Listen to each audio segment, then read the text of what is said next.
This was the custom. They had a deep concern for their pupils, but showed it in presence, not words. They were strong fellows, shockers. They gave answers, and there are also none. There is even a book in Japan, hard to come by, which gives proper answers to each of these mind openers. What a joke. For the koan itself is the answer. And by the time there is a right answer to it, Zen is dead. Mumon wrote the following words in his introduction to the Gateless Gate. Zen has no gates. The purpose of Buddha's words is to enlighten others. Therefore, Zen should be gateless. Now, how does one pass through this gateless gate? Some say that whatever enters through a gate is not family treasure. That whatever is produced by the help of another is likely to dissolve and perish. Even such words are like raising Weiyusho Temple in eastern China, and at their request I retold old koans, endeavoring to inspire their Zen spirit. I meant to use the koans as a man who picks up a piece of brick to knock at a gate, and after the gate is opened, brick is useless with my comment in prose and verse concerning each, although their arrangement was not in the order of the telling. I've called the book The Gateless Gate, wishing students to read it as a guide. If a reader is brave enough and goes straight forward, it is probably even better. But if he hesitates one moment, he is as a person watching from a small window for a horseman to pass by, and in a wink, he has missed seeing. The great path has no gates. Thousands of roads enter it. When one passes through this gateless gate, he walks freely between heaven and earth.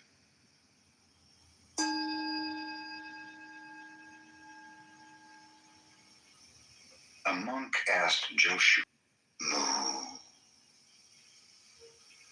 Mu is the negative symbol in Chinese meaning no thing or nay.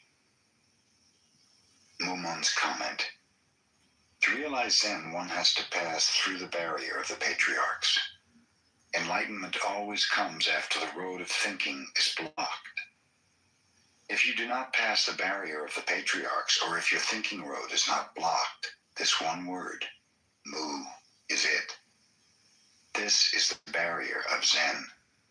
If you pass through it, you will see joy. If you want to pass this barrier, you must work through every bone in your body, through every pore of your skin filled with this question, what is Mu?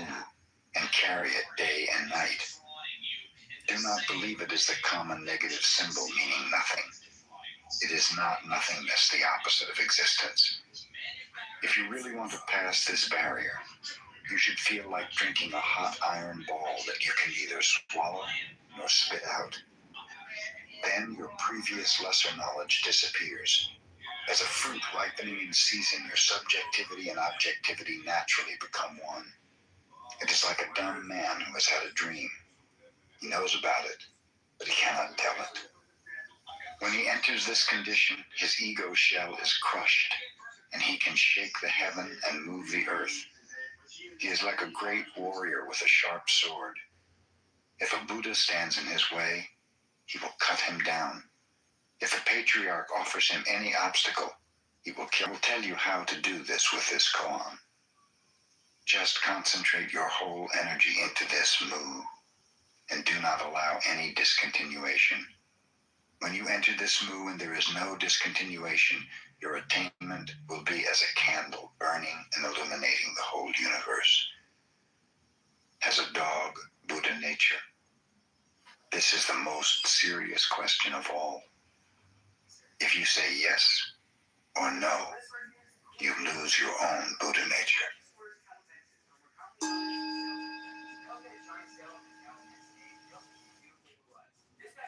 Every 5 seconds, someone's identity is stolen. That means since you started this video, another person became a victim. With LifeLock, you don't have to stress. It monitors for threats and alerts you of suspicious activity with expert support if identity theft does happen. Give yourself the peace of mind you deserve. Identity theft protection doesn't get better than this. Get LifeLock today.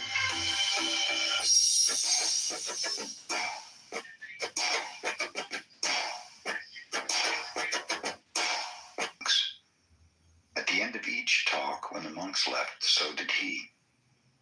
But one day he remained after they had gone, and Hyakujo asked him, "Who are you?"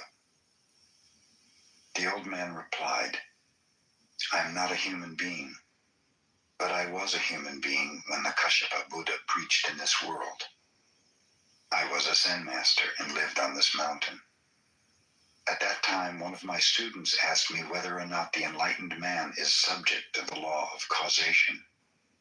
I answered him, the enlightened man is not subject to the law of causation. For this answer evidencing a clinging to absoluteness, I became a fox for 500 rebirths, and I am still a fox. Will you save me from this condition with your Zen words and let me get out of a fox's body? Now, may I ask you, is the enlightened man subject to the law of causation?" Hyakujo said, "The enlightened man is one with the law of causation." At the words of Hyakujo, the old man was enlightened. "I am emancipated," he said, paying homage with a deep bow. "I am no more a fox, but I have to leave my body in my dwelling place behind this mountain. Please perform my funeral as a monk." Then he disappeared.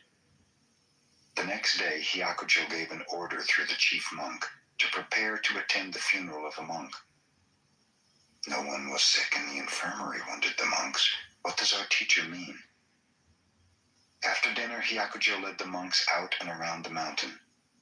In a cave with his staff, he poked out the corpse of an old fox, and then performed the ceremony of cremation.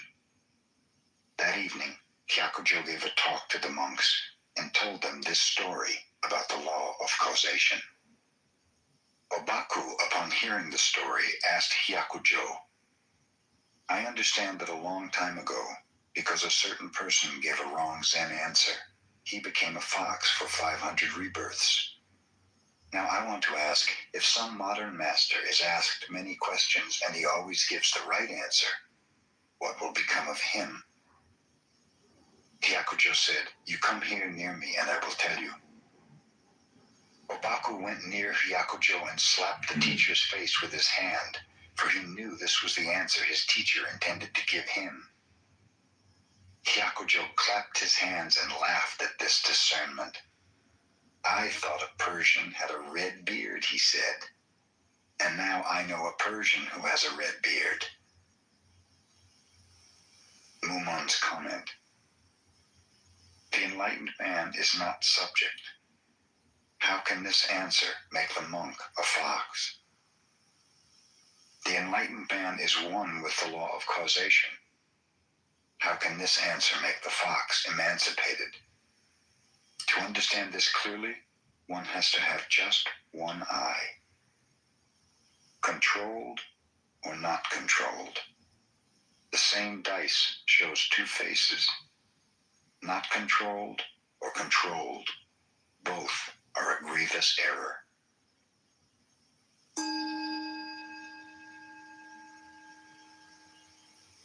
Gute asked the boy what his master had preached about. The boy would raise his finger.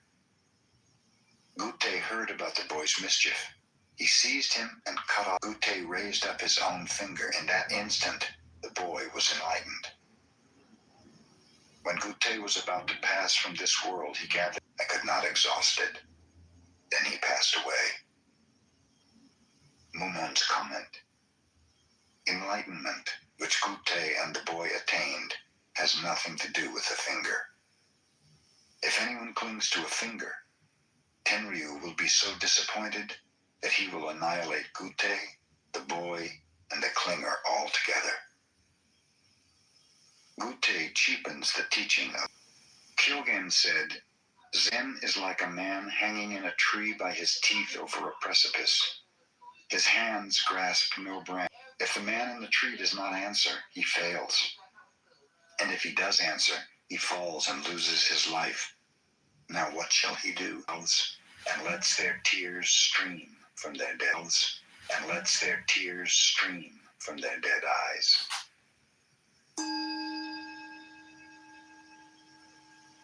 Have you eaten your rice porridge? The monk replied, I have eaten. Joshu said, then you had better wash your bowl. At that moment, the monk was enlightened. Mumon's comment, Joshu is the man who opens his mouth and shows his heart. It is too clear, and so it is hard to see.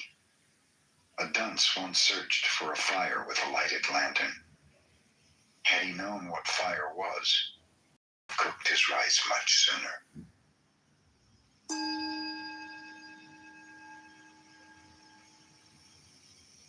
Getsuan said to his students, Keichu, the first wheel maker of China, made 2 wheels of 50 spokes each. Now suppose you remove the nave uniting the spokes. What would become of the wheel? And had Keichu done this, could he be called the master wheel maker?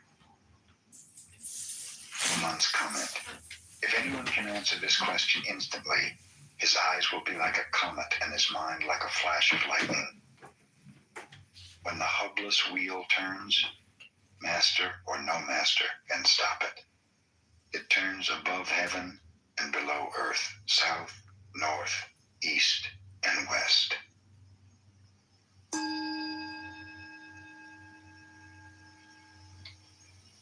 A monk asked Seijo, I understand that the Buddha who lived before recorded history sat in. Why was this so?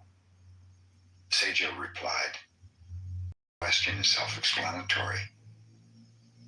The monk asked, since the Buddha was meditating, why could he not fulfill Buddhahood?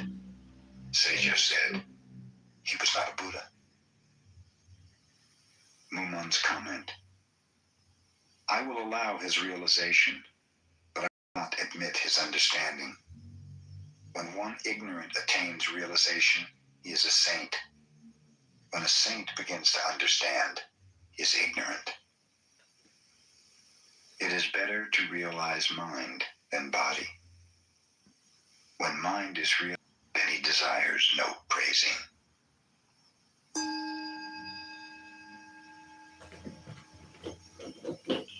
Joshu went to a place where a monk had retired to meditate and asked him, what is what? The monk raised his fist. Joshu replied, ships cannot remain where the water is too shallow, and he left. A few days later, Joshu went again to visit the monk and asked the same question. The monk answered the same way. Joshu said, well given, well taken, well killed, well saved, and he bowed to the monk. Mumon's comment, the raised fist was the same both times. Why is it Joshu did not admit the first and approved the second one? Where's the fault? Whoever answers this knows that Joshu's tongue has no bone, so he can use it freely. Yet perhaps Joshu is wrong, or through that monk he may have discovered his mistake. If anyone thinks that the one's insight exceeds activity is as lightning. Amazing!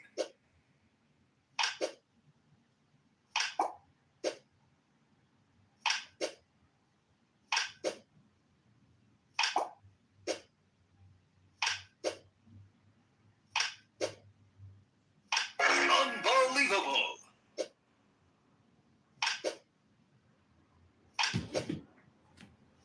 Amazing!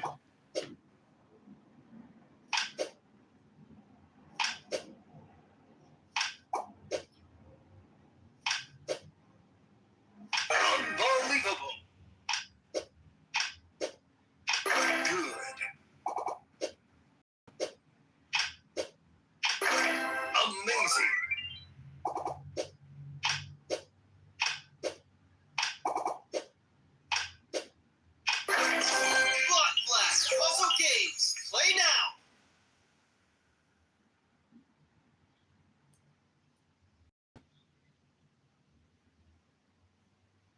10 out of 10 friends say you have to go to that new place, which you have zero time for. Fortunately, DoorDash knows all your neighborhood hotspots. Shake up your dinner routine. Order with DoorDash.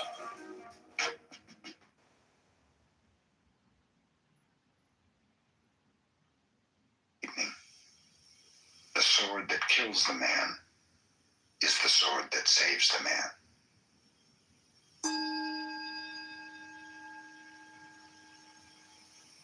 Tokusan went to the dining room from the meditation hall holding his bowl.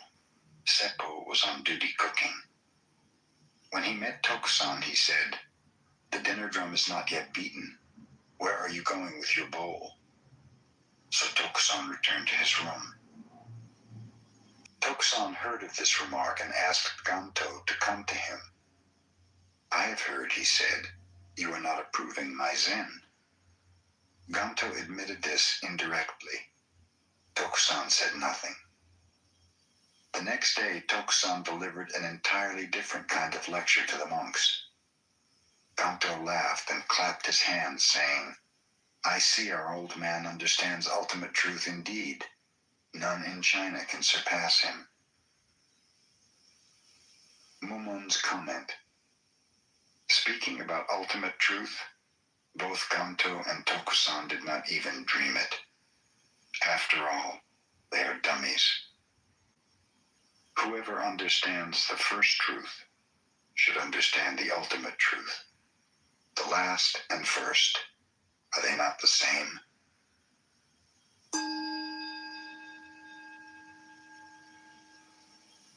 Nansen saw the monks of the eastern and western halls fighting over a cat.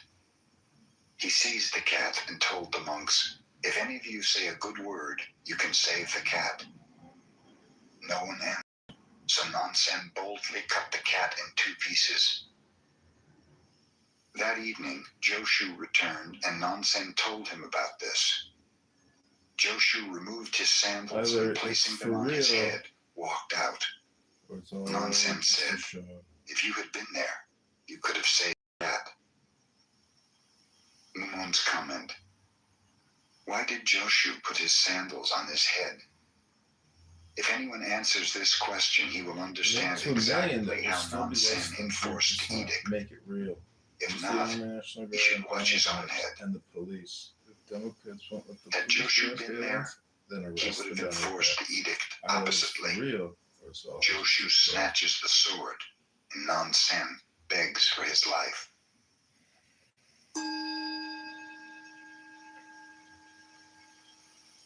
Tozan went to Umon. Umon asked him where he had come from. Tozan said, "From Seto village." Umon asked, "In what temple did you remain for the summer?"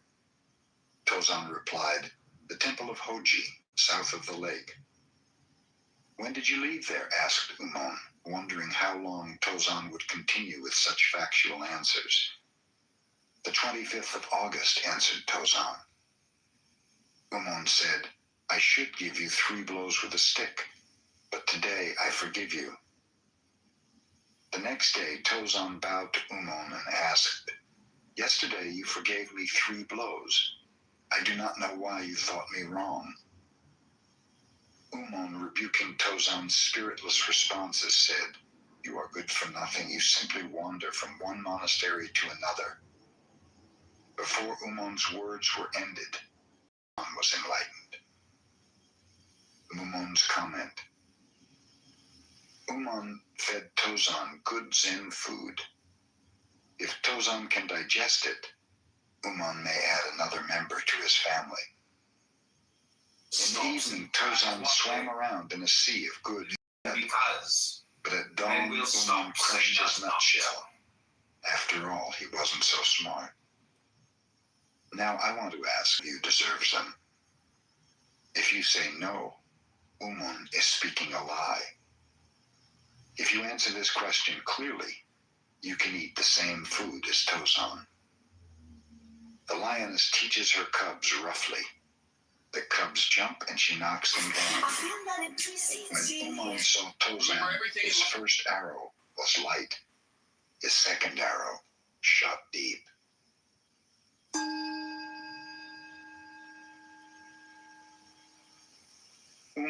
asked. The world is such a wide world. Why do you answer a bell and don ceremonial robes? Mumon's comment. When one studies Zen, one need not follow sound or color or form. Even though some have attained insight when hearing a voice, seeing a color or a form, this is a very common way. It is not true Zen. The real Zen student controls sound, color, form, and actualizes the truth in his everyday life. Sound comes to the ear goes to sound. When you blot out sound and sense, what do you understand? While listening with ears, one never can understand. To understand intimately, one should see sound.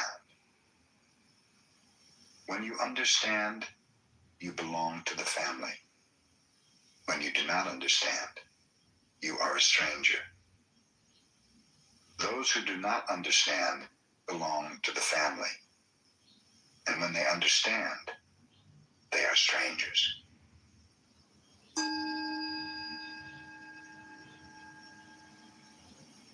A monk asked Tozan when he was weighing some flax, "What is Buddha?" Tozan said, "This flax weighs 3 pounds. Mumon's comment.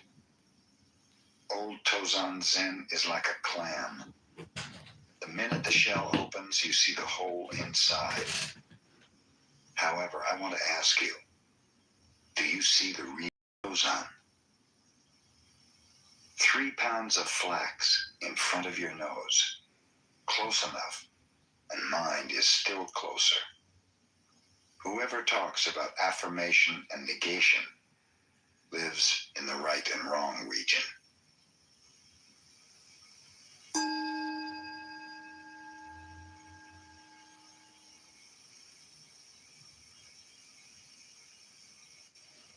Joshu asked Nansen, "What is the path?" Nansen said, "Everyday life is the path." Joshu asked, "Can it be studied?" Nansen said, "If you try to study, you will be far away from it." Joshu asked, "If I do not study, how can I know it is the path?" Nansen said, "The path does not belong to the perception world. Neither does it belong to the non-perception world. Cognition is a delusion, and non-cognition is senseless. If you want to reach the true path beyond doubt, place yourself in the same freedom as sky. You name it neither good nor not good." At these words, Joshu was enlightened. Mumon's comment. Nansen could melt Joshu's frozen doubts at once when Joshu asked his questions. I doubt, though, if Joshu reached the point that Nansen did. He needed 30 more years of study.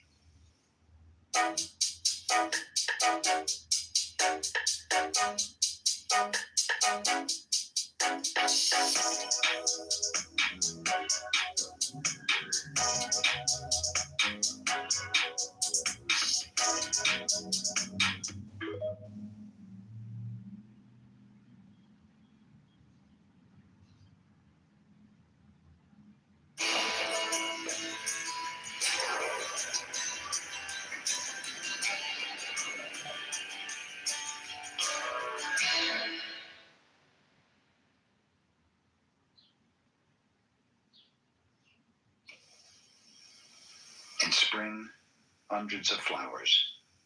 In autumn, a harvest moon. In summer, a refreshing breeze. In winter, snow will accompany you. If useless things do not hang in your mind, any season is a good season for you.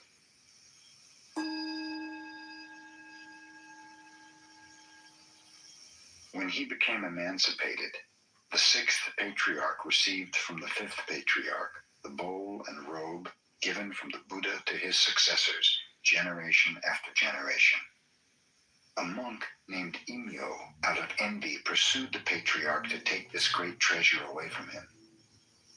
The sixth patriarch placed the bowl and robe on a stone in the road and told Emio, "These objects just symbolize the faith. There's no use fighting over them. If you desire to take them now." Barack Obama is the When liar, Emio fraud, went to move the and bowl and robe, they were as misinformation. heavy as Sometimes mountains. others are.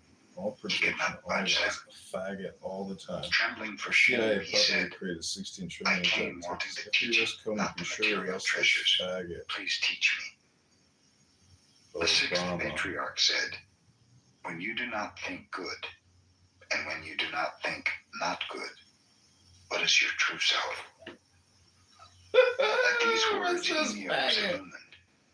Perspiration He is broke a out all faggot. over his body. He cried out, saying, "You have given me the secret words and meanings." Exes has to verify I'm a human. The sixth Can't call patriarch Obama a replied, faggot. "What I have told you is no secret at all. When you realize your own true self, the secret belongs to you." Emio said, "I was under the fifth patriarch many years, but could not realize my true self until now. Through your teaching, I find the source. A person drinks water and knows himself whether it is cold or warm. May I call you my teacher?" The sixth patriarch replied, "We studied together under the Barack fifth Obama is patriarch, the liar, fraud, and Call misinformation. him your As he teacher. claims others are. but just All treasure what you have projection, attained." all lies, a faggot all the time. Momon's CIA comment. publicly created 16 trillion. The That's sixth taxes. patriarch certainly was kind in such an emergency. Faggot It Obama. was as if he removed the skin and seeds from the fruit, and then, opening the pupil's mouth, He is a faggot. You Like to cannot call him describe more. you cannot picture it. You cannot admire it. You cannot sense it.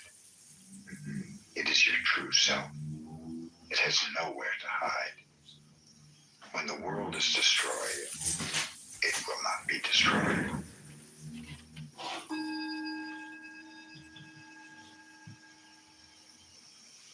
A monk asked Fuketsu, "Without speaking, without silence, how can you express the truth?" Fuketsu observed, "I always remember springtime in southern China. The birds sing among innumerable kinds of fragrant flowers." Mumon's comment, "Fuketsu used to have lightning zen. Whenever he had the opportunity, he flashed it. But this time he failed to do so and only borrowed from an old Chinese poem. Never mind Fuketsu Zen. If you want to express the truth, throw out your words, throw out your silence, and tell me about your own Zen." Without revealing his own penetration, he offered another's words, not his to give. Had he chattered on and on, even his listeners would have been embarrassed.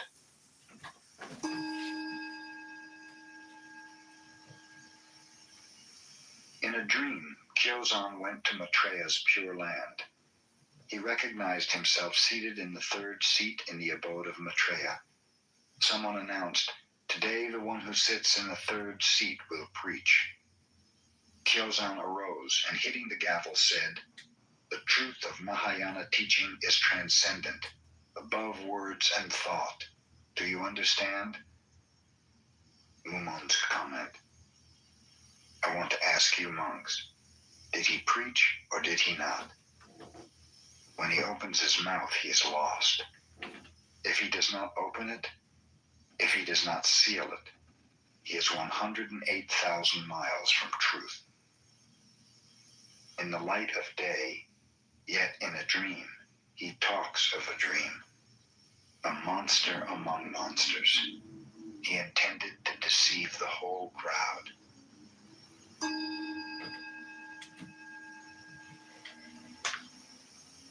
Hogen of Seigyo Monastery was about to lecture before dinner when he noticed that the bamboo screen lowered for meditation had not been rolled up. He pointed to it. Two monks arose from the audience and rolled it up. Hogen, observing the physical moment, said, "The state of the first is good, not that of the other." Mumon's comment, "I want to ask you, Which of those two monks gained and which lost? If any of you has one eye, he will see the failure on the teacher's part. However, I'm not discussing gain and loss. When the screen is rolled up, the great sky opens. Yet the sky is not attuned to Zen.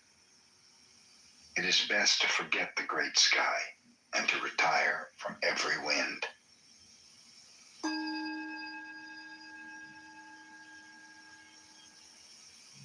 A monk asked non-Zen, is there a God? It is not mind, it is not Buddha, it is not things. Mumon's comment. Old non-Zen gave away his treasure words. He must have been greatly upset. Non-Zen was too kind and lost his treasure. Truly, words have no power. Even though the mountain becomes the sea, words cannot open another's mind.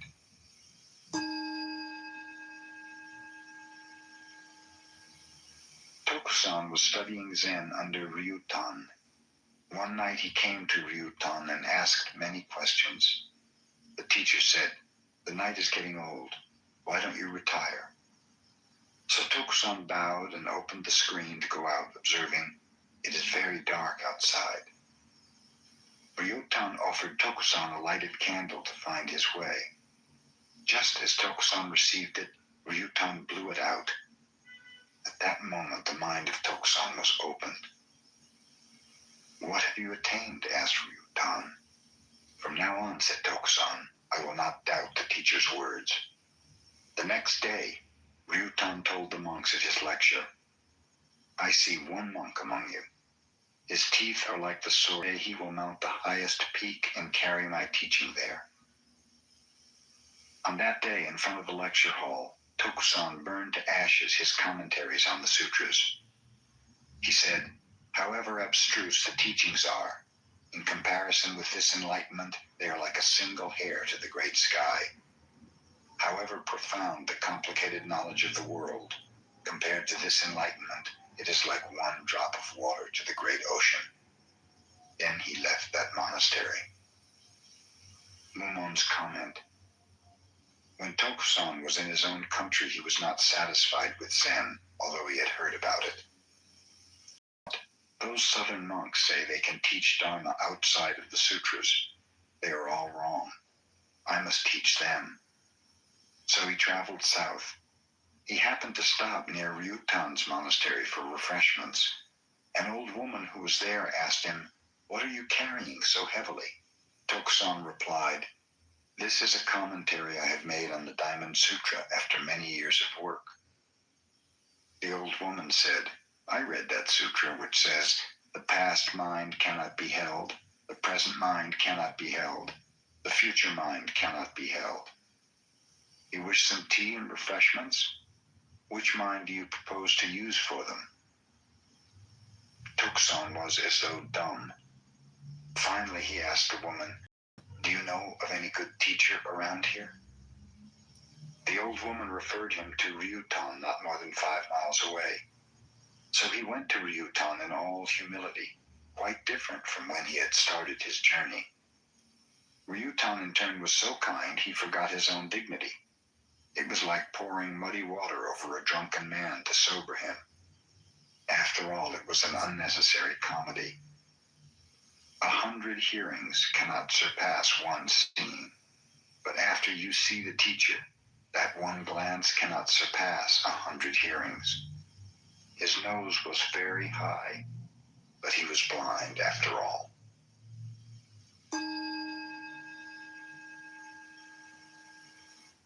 This helps me pay for my bills. Sign up directly on the app. Choose your own hours. Get paid to deliver on your time. There are opportunities in over 7,000 cities. Keep 100% of your tips. Download the DoorDash driver app and get started today.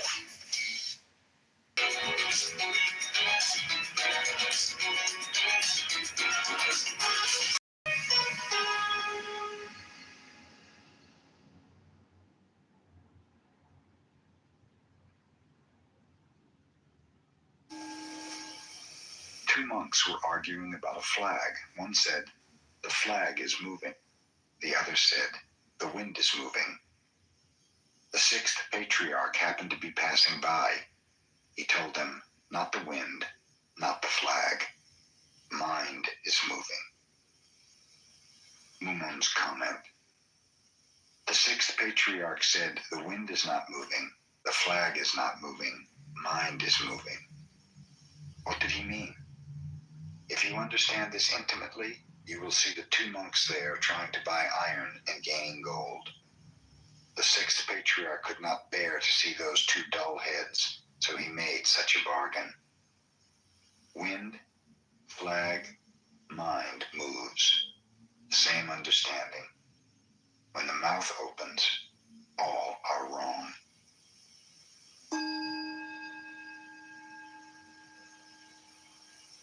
Daibai asked Baso, "What is Buddha?" Baso said, "This mind is Buddha." Mumon's comment. If anyone fully understands this, he is wearing Buddha's clothing. He is eating Buddha's food. He is speaking Buddha's words. He is behaving as Buddha. He is Buddha. This anecdote, however, has given many a pupil the sickness of formality. If one truly understands, he will wash out his mouth for 3 days after saying the word Buddha, and he will close his ears and flee after hearing the mind is Buddha. Under blue sky and bright sunlight, one need not search around. Asking what Buddha is like hiding loot in one's pockets and declaring oneself innocent.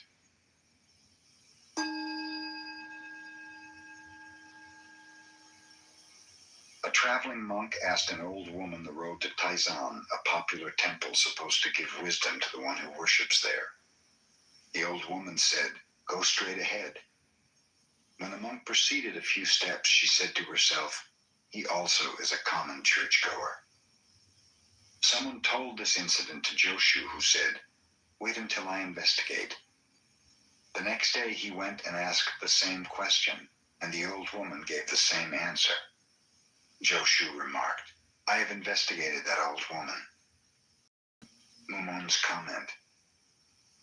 The old woman understood how war is planned, but she did not know how spies sneak in behind her tent. Old Joshu played the spy's work and turned the tables on her, but he was not an able general. Both had their faults. Now I want to ask you, what was the point of Joshu's investigating the old woman? When the question is common, the answer is also common. When the question is sand in a bowl of boiled rice, the answer is a stick in the soft mud.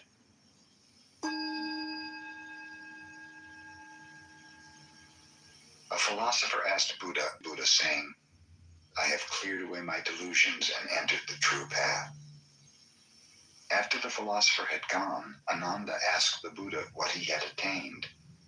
The Buddha replied, "A good horse runs even at the shadow of the whip." Mumon's comment. Ananda was the disciple of the Buddha. Even so, his opinion did not surpass that of outsiders. I want to ask you monks, how much difference is there between disciples and outsiders? To tread the sharp edge of a sword, to run on smooth frozen ice, one needs no footsteps to follow. Walk over the cliff with hands free. Mumon's comment. If anyone understands this, he is a graduate of Zen. If you meet a fencing master on the road, you may give him your sword. If you meet a poet, you may offer him your poem. When you meet others, say only a part of what you intend. Never give the whole thing at once.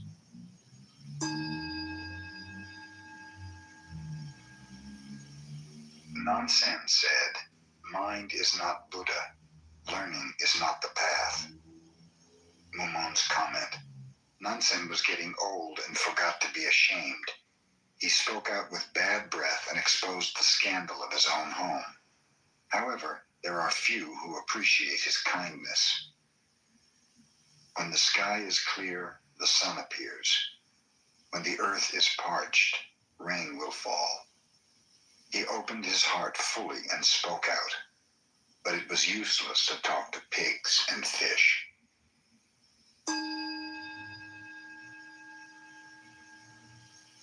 Seijo, the Chinese girl, observed Goso, had two souls, one always sick at home and the other in the city, a married woman with two children.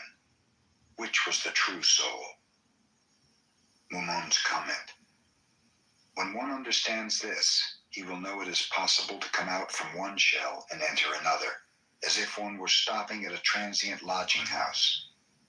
But if he cannot understand, when his time comes and his four elements separate, he will be just like a crab dipped in boiling water, struggling with many hands and legs.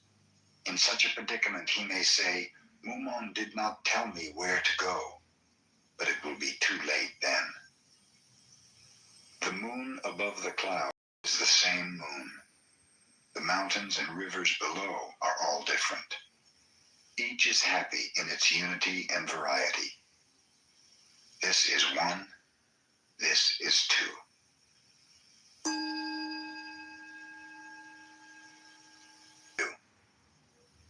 Mumon's comment.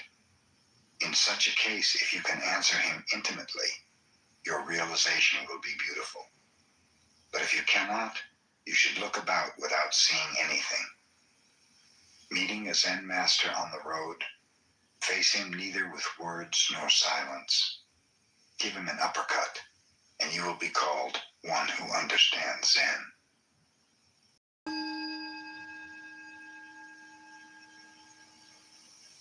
Gozo said, when a buffalo goes out of his enclosure to the edge of the abyss, his horns and his head and his hoofs all pass through, but why can't the tail also pass? Mumon's comment. If anyone can open one eye at this point and say a word of Zen, he is qualified to repay the four gratifications. And not only that, he can save all sentient beings under him.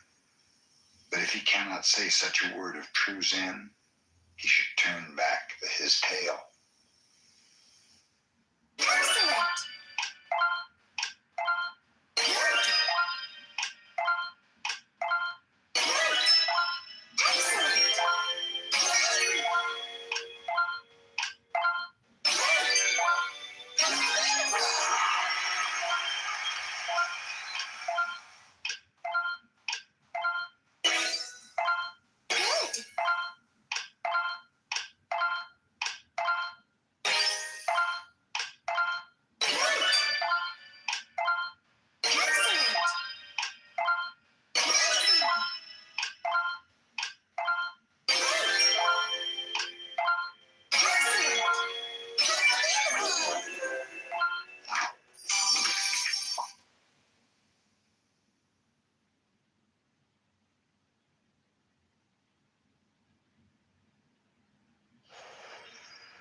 Ten out of 10 friends say you have to go to that wing place, and that pizza shop, and that noodle spot, which you have time for 0 out of 10 nights.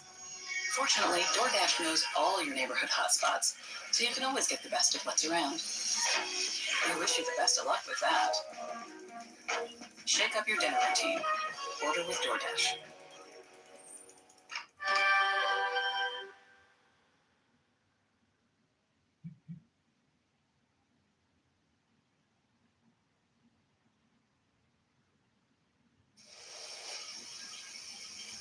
If the buffalo runs, he will fall into the trench. If he returns, he will be butchered. That little tail is a very strange thing.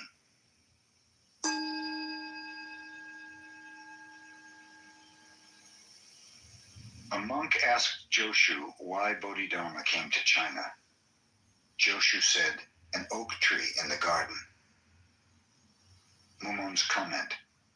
If one sees Joshu's answer clearly, there is no Shakyamuni Buddha before him, and no future Buddha after him.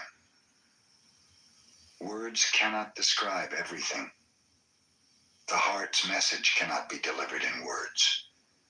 If one receives words literally, he will be lost.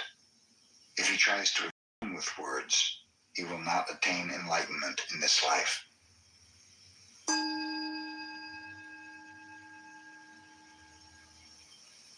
Hyakujo wished to send a monk to open a new monastery.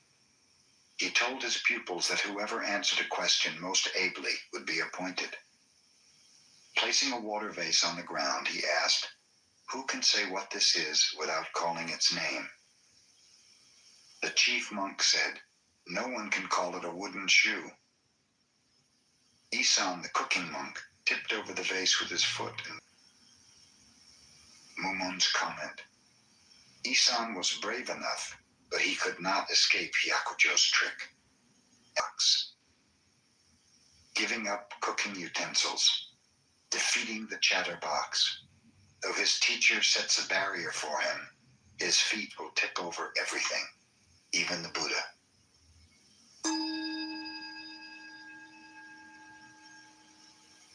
Bodhidharma sits facing the wall.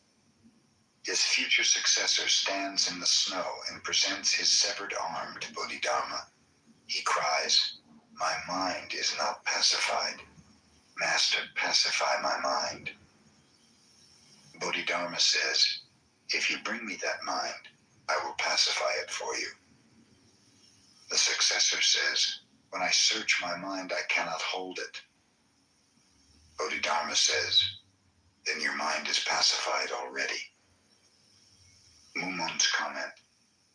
That broken-toothed old Hindu, Bodhidharma, came thousands of miles over the sea from India to China as if he had something wonderful.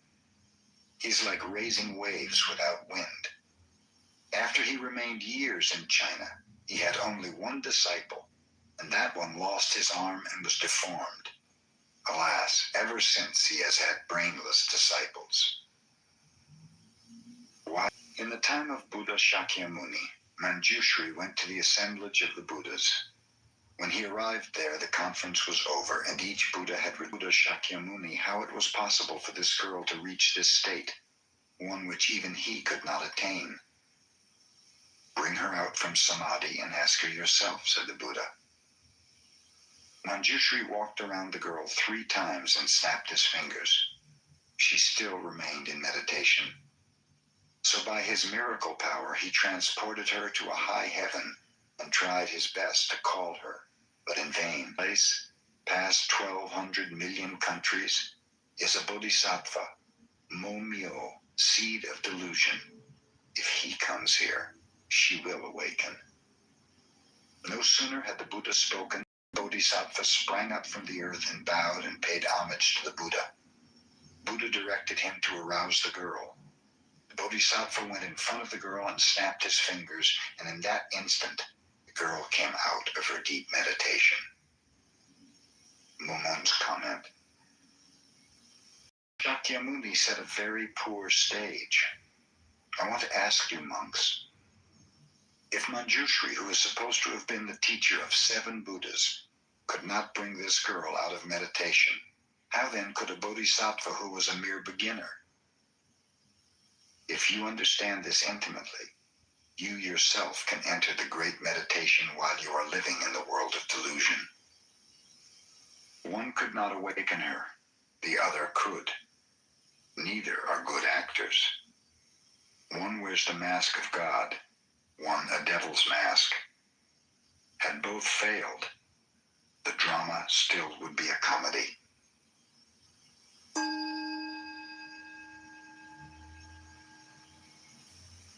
Shuzan held out his short staff and said, "If you call this a short staff, you oppose its reality. If you do not call it a short staff, you ignore the fact. Now what do you wish to call this?" Mumon's comment. If you call this a short staff, you oppose its reality. If you do not call it a short staff, you ignore the fact. It cannot be expressed with words, and it cannot be expressed without words. Now say quickly what it is. Holding out the short staff, he gave an order of life or death, positive and negative interwoven. Even Buddhas and patriarchs cannot escape this attack.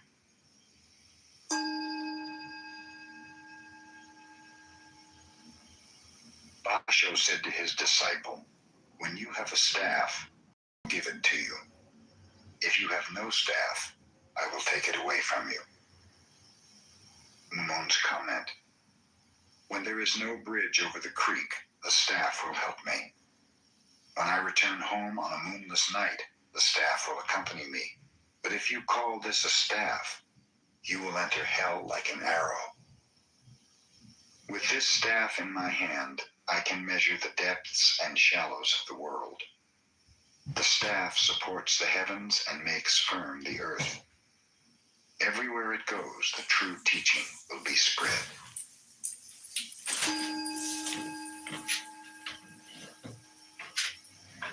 Hoen said, "The past and future Buddhas both are his servants. Who is he?" Mumon's comment: "If you realize clearly who he is, it is as if you met your own father on a busy street.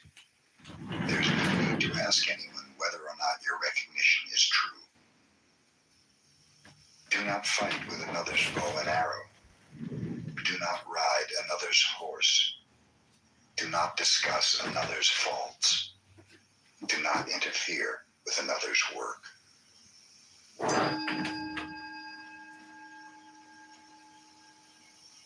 Sekiso asked, "How can you proceed on from the top of a 100-foot pole?" Another Zen teacher said, "One who sits on the top of a 100-foot pole has attained a certain height, but still is not handling Zen freely. He should proceed on from there and appear with his whole body in the 10 parts of the world." Mumon's comment: "One can continue his steps or turn his body freely about on the top of the pole. In either case, he should be respected. I want to ask you monks, however, how will you proceed from the top of that pole? Look out." To solve it, you want to get every single color on every single side. Now this may sound incredibly simple, but it's actually extremely difficult. So, do you think you could solve it?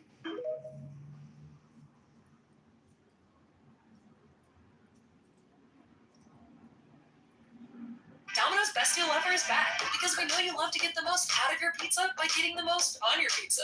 Get any hand-tossed, pan, thin crust, or New York-style pizza with any toppings for just $9.99 online. Get extra. Will cling to the measure of the 100 feet. Such a man will jump from there and kill himself, like a blind man misleading other blind men.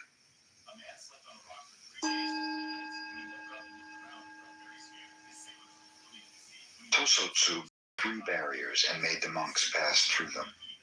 The first barrier is studying Zen. In studying Zen, the aim is to see one's own true nature. Now, where is your true nature? Secondly, when one realizes his own true nature, he will be free from birth and death. Now, when you shut the light from your eyes and become a corpse, how can you free yourself? Thirdly, if you free yourself from birth and death, you should know where you are. Now your body separates into the 4 elements. Where are you? Mumon's comment: "Whoever can pass these 3 barriers will be a master wherever he stands. Whatever happens about him, he will turn into Zen. Otherwise, he will be living on poor food, and not even enough of that to satisfy himself. An instant realization sees endless time. Endless time is as one moment. When one comprehends the endless moment, he realizes the person who is seeing it."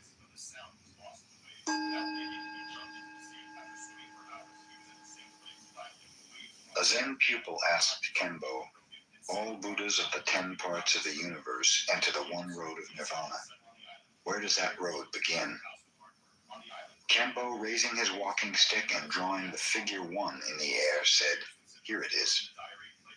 This pupil went to Umon and asked the same question. Umon, who happened to have a fan in his hand, said, This fan will reach to the 33rd heaven and hit the nose of the presiding deity there. It is like the dragon carp of the eastern sea, tipping over the rain cloud with his tail. Mumon's comment. One teacher enters the deep sea and scratches the earth and raises dust. The other goes to the mountain and raises waves that almost touch heaven. One holds, the other gives out. Each support the profound teaching with a single hand. Kembo and Umon are like two riders, neither of whom can surpass the other. It is very difficult to find the perfect man. Frankly, neither of them know where the road starts. Before the first step is taken, the goal is reached. Before the tongue is moved, the speech is finished. More than brilliant intuition is needed to find the origin of the right road.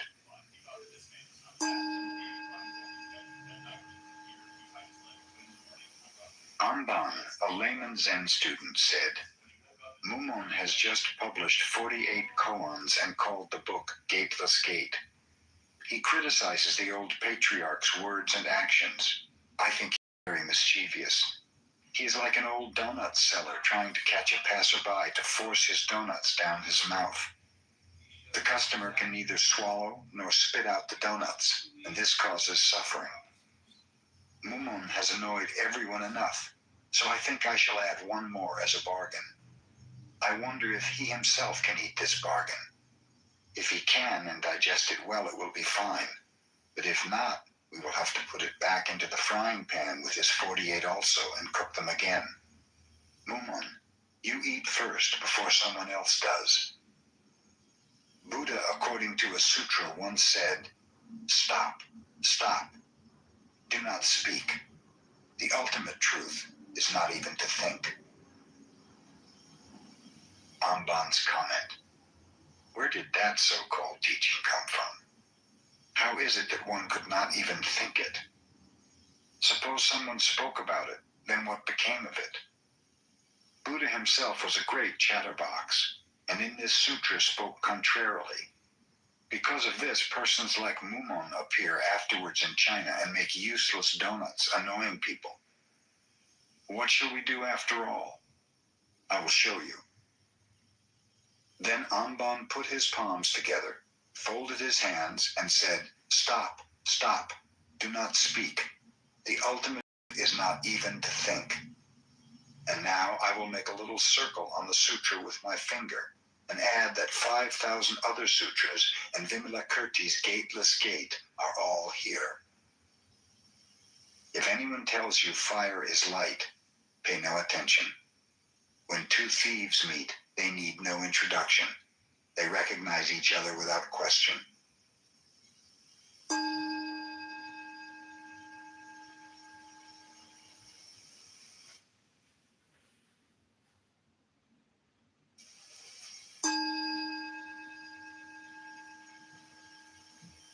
Nan-in, a Japanese master during the Meiji era, received a university professor who came to inquire about Zen. Nan-in served tea. He poured his visitor's cup full, then kept on pouring. The professor watched the overflow until he no longer could restrain himself. It is over full, no more will go in. Like this cup, Nan-in said, you are full of your own opinions and speculations. How can I show you Zen unless you first empty your cup?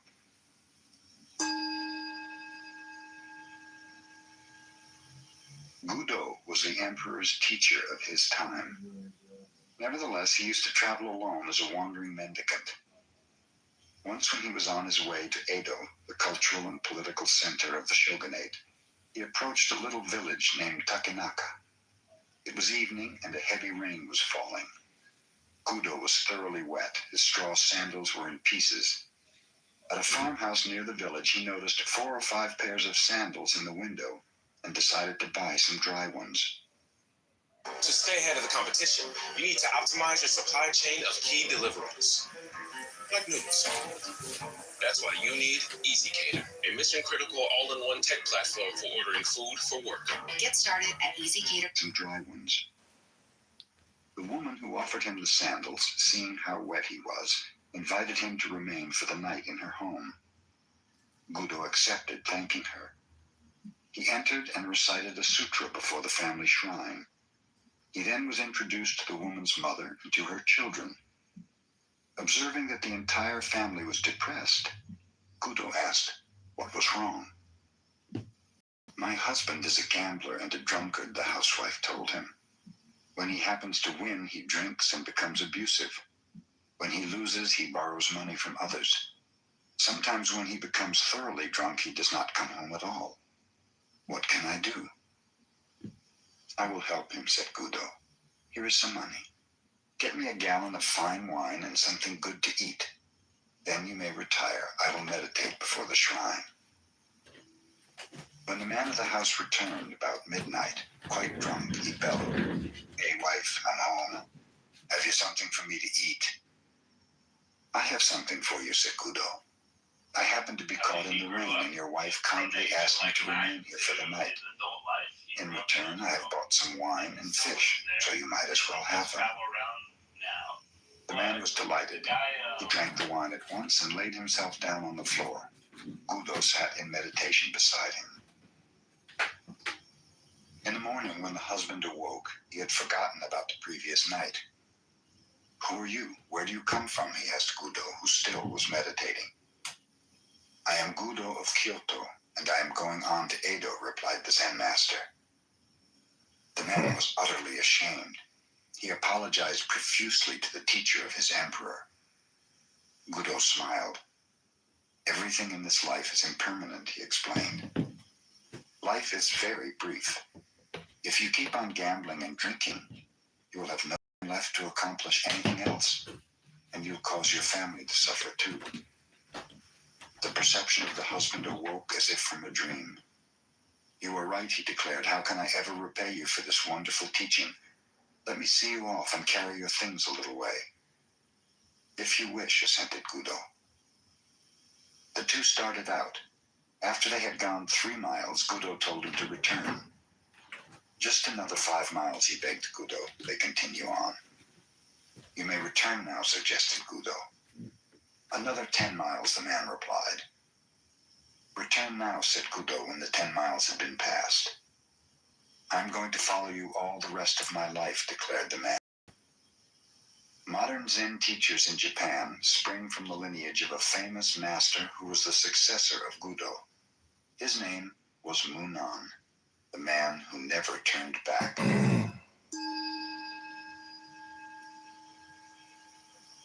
The Zen master Hakuin was praised by his neighbors as one living a pure life. A beautiful Japanese girl whose parents owned a food store lived near him. Suddenly, without any warning, her parents discovered she was with child. This made her parents angry. She would not confess who the man was, but after much harassment, at last named Hakuin. In great anger, the parents went to the master. "Is that so?" was all he would say. After the child was born, it was brought to Hakuin. By this time, he had lost his reputation, which did not trouble him. But he took very good care of the child. He obtained milk from his neighbors and everything else the little one needed. A year later, the girl mother could stand it no longer. She told her parents the truth, that the real father of the child was a young man who worked in the fish market. The mother and father of the girl at once went to Hakuin to ask his forgiveness, to apologize at length, and to get the child back again. Hakuin was willing. In yielding the child, all he said was, "Is that so?"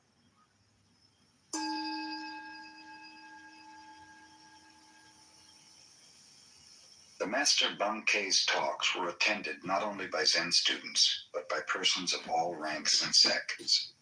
He never quoted sutras, nor indulged in dissertations. Instead, his words were spoken directly from his heart to the hearts of his listeners. His large audiences angered a priest of the Nichiren sect because the adherents had left to hear about Zen. The self-centered Nichiren priest came to the temple, determined to debate with Bankei. "A Zen teacher," he called out, "wait a minute. Whoever respects you will obey what you say. But a man like myself does not respect you. Can you make me obey you? Come up beside me and I will show you, said Bankei. Proudly, the priest pushed his way through the crowd to the teacher. Bankei smiled. Come over to my left side. The priest obeyed. No, said Bankei, we may talk better if you are on the right side. Step over here. The priest proudly stepped over to the right. You see, observed Bankei, you are obeying me, and I think you are a very gentle person. Now sit down and listen.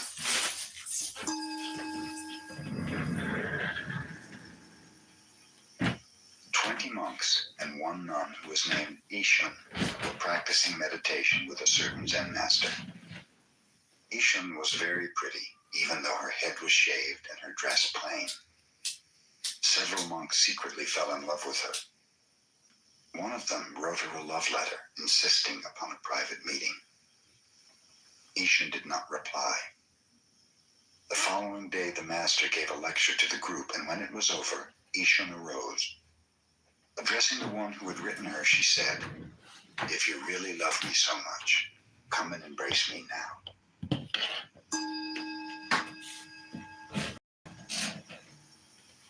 There was an old woman in China who had supported a monk for over 20 years. She had built a little hut for him and fed him while he was meditating.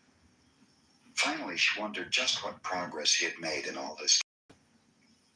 To find out, she obtained the help of a girl rich in desire. Go and embrace him, she told her, and then ask him suddenly. An old tree grows on a cold rock in winter, replied the monk somewhat poetically. Nowhere is there any warmth. The girl returned and related what he had said. To think I fed that fellow for 20 years, exclaimed the old woman in anger. He showed no consideration for your need, no disposition to explain your condition.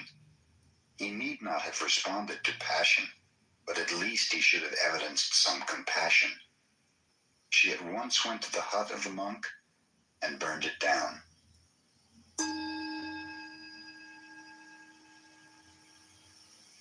In the early days of the Meiji era, there lived a well-known wrestler called Onami, Great Waves. Onami was immensely strong and knew the art of wrestling. In his private bouts, he defeated even his teacher, but in public he was so bashful that his own pupils threw him. Onami felt he should go to a Zen master for help. Hakuju, a wandering teacher, was stopping in a little temple nearby, so Onami went to see him and told him of his great trouble. Great Waves is your name, the teacher advised. So stay in this temple tonight. Imagine that you are those billows. You are no longer a wrestler who is afraid. You are those huge waves sweeping everything before them, swallowing all in their path. Do this, and you will be the greatest wrestler in the land. The teacher retired. Onami sat in meditation, trying to imagine himself as waves. He thought of many different things. Then gradually he turned more and more to the feeling of the waves. As the night advanced, the waves became larger and larger. They swept away the flowers in their vases. Even the Buddha in the shrine was inundated. Before dawn, the temple was nothing but the ebb and flow of an immense sea. In the morning, the teacher found Onami meditating, a smile on his face. He patted the wrestler's shoulder. Now nothing can disturb you, he said. You are those waves. You will sweep everything before you. The same day, Onami entered the wrestling contests and won. After that, no one in Japan was able to defeat him.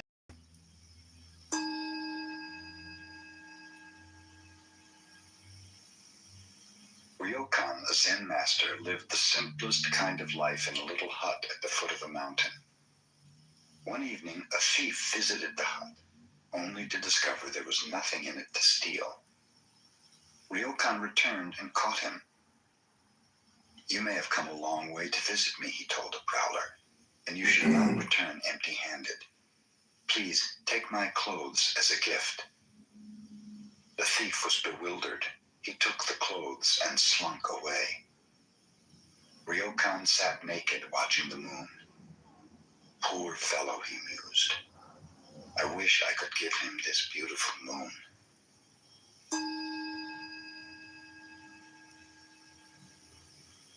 The Zen master Ho Shin lived in China many years. Then he returned to the northeastern part of Japan where he taught his disciples. When he was getting very old, he told them a story he had heard in China. This is the story. One year, on the 25th of December, Tokufu, who was very old, said to his disciples, I'm not going to be alive next year, so you fellows should treat me well this year.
Games, play now!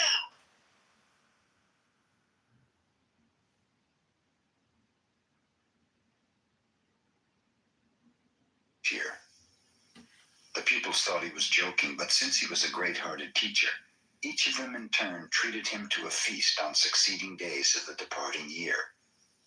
On the eve of the new year, Tokufu concluded, You have been good to me. I shall leave you tomorrow afternoon when the snow has stopped. The disciples laughed, thinking he was aging and talking nonsense since the night was clear and without snow. But at midnight, snow began to fall, and the next day they did not find their teacher about. They went to the meditation hall. There he had passed on. Ho Shin, who related this story, told his disciples, It is not necessary for a Zen master to predict his passing, but if he really wishes to do so, he can. Can you? Someone asked. Yes, answered Ho Shin. I will show you what I can do 7 days from now. None of the disciples believed him, and most of them had even forgotten the conversation when Ho Shin called them together. 7 days ago, he wrote, I said I was going to leave you. It is customary to write a farewell poem, but I am neither a poet nor calligrapher. Let one of you inscribe my last words. His followers thought he was joking, but one of them started to write. Are you ready? Ho Shin asked. Yes, sir, replied the writer. Then Ho Shin dictated. I came from brilliancy and return to brilliancy. What is this? The poem was one line short of the customary 4, so the disciple said, Master, we are one line.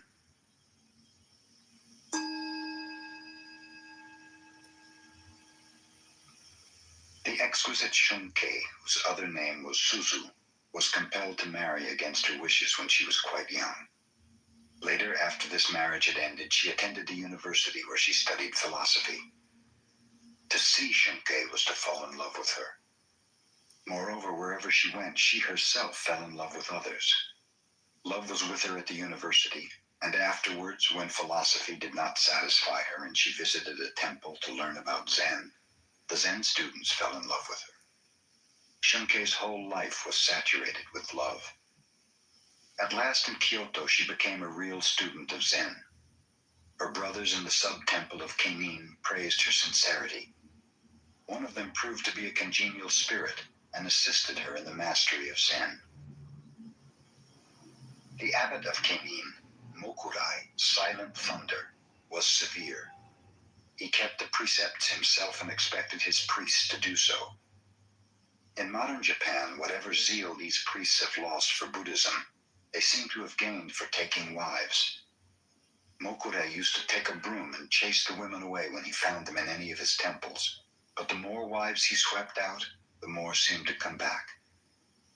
In this particular temple, the wife of the head priest became jealous of Shunkei's earnestness and beauty. Hearing the students praise her serious zen made this wife squirm and itch. Finally, she spread a rumor about Shunkei and the young man who was her friend. As a consequence, he was expelled, and Shunkei was removed from the temple. I may have made the mistake of love, thought Shunkei, but the priest's wife shall not remain in the temple either if my friend is to be treated so unjustly. Shunkei the same night with a can of kerosene set fire to the 500-year-old temple and burned it to the ground. In the morning she found herself in the hands of the police. A young lawyer became interested in her and endeavored to make her sentence lighter. "Do not help me," she told him. "I might decide to do something else which would only imprison me again."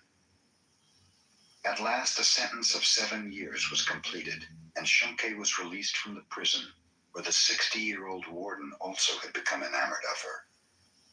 But now everyone looked upon her as a jailbird. No one would associate with her. Even the Zen people who were supposed to believe in enlightenment in this life and with this body shunned her. The Zen Shunkei found was one thing, and the followers of Zen quite another. Her relatives would have nothing to do with her. She grew sick, poor, and weak.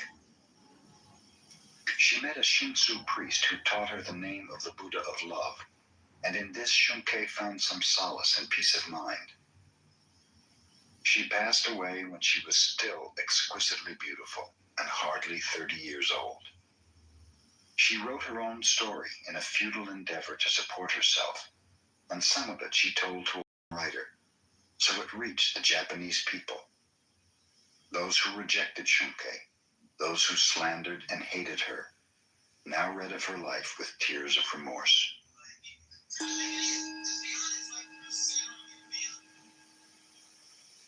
In Tokyo in the Meiji era, there lived two prominent teachers of opposite characteristics. One, Unsho, an instructor in Shingon, kept Buddha's precepts scrupulously.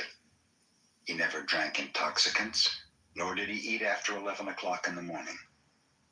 The other teacher, Tanzan, a professor of philosophy at the Imperial University, never observed the precepts.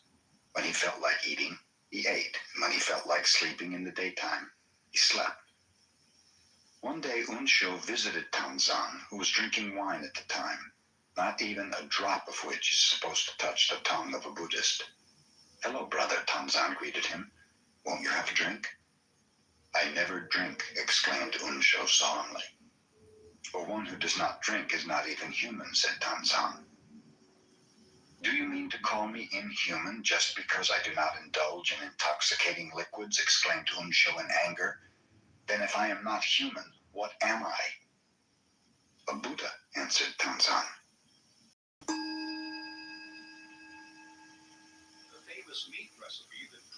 Shoun became a teacher of Soto Zen. When he was still a student, his father passed away, leaving him to care for his old mother. Whenever Shoun went to a meditation hall, he always took his mother with him. Since she accompanied him when he visited monasteries, he could not live with the monks. So he would build a little house and care for her there.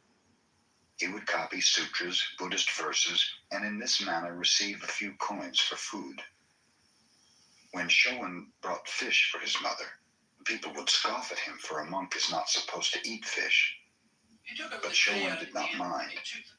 His mother, however, was hurt to see others laugh at her son. Finally she told Shoun, "I think I will become a nun. I can be a vegetarian too." She did, and they studied together. Shoun was fond of music and was a master of the harp, which his mother also played. On full moon nights they used to play together. One night a young lady passed by their house and heard music. Deeply touched, she invited Shoun to visit her the next evening and play. He accepted the invitation. A few days later, he met the young lady on the street and thanked her for her hospitality. Others laughed at him. He had visited the house of a woman of the streets. Hey, mister, can I get a copy of the mugshot? Last thing I remember, I forgot to eat dinner, then I started sleeping.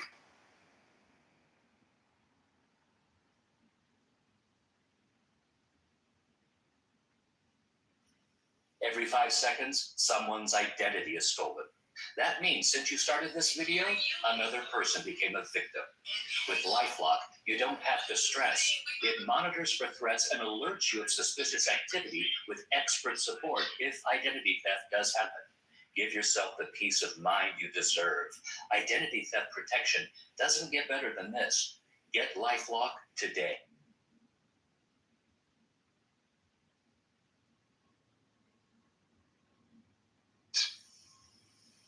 One day, Showan left for a distant temple to deliver a lecture. A few months afterwards, he returned home to find his mother dead. Friends had not known where to reach him, so the funeral was then in progress. Showan walked up and hit the coffin with his staff. "Mother, your son has returned," he said. "I'm glad to see you've returned, son," he answered for his mother. "Yes, I'm glad too," Showan responded. Then he announced to the people about him, "The funeral ceremony is over. You may bury the body." When Showan was old, he knew his end was approaching. He asked his disciples to gather around him in the morning, telling them he was going to pass on at noon. Burning incense before the picture of his mother and his old teacher, he wrote a poem. "For 56 years, I lived as best I could, making my way in this world. Now the rain has ended. The clouds are clearing. The blue sky is a full moon." His disciples gathered about him, reciting a sutra, and Showan passed on during the invocation. Gasan. The student opened a Bible and read from St. Matthew. "And take ye thought for raiment. Consider the lilies of the field, how they grow. They toil not, neither do they spin. And yet I say unto you that even Solomon in all his glory was not arrayed like one of these. Take therefore no thought for the morrow shall take thought for the things of itself." Gasan said, "Whoever uttered those words I consider an enlightened man." The student continued reading. "Ask, and it shall be given you. Seek, and ye shall find. Knock, and it shall be opened unto you. For everyone that asketh receiveth, and he that seeketh findeth. And to him that knocketh it shall be opened." Gasan remarked, "That is excellent. Whoever said that is not far from Buddhahood."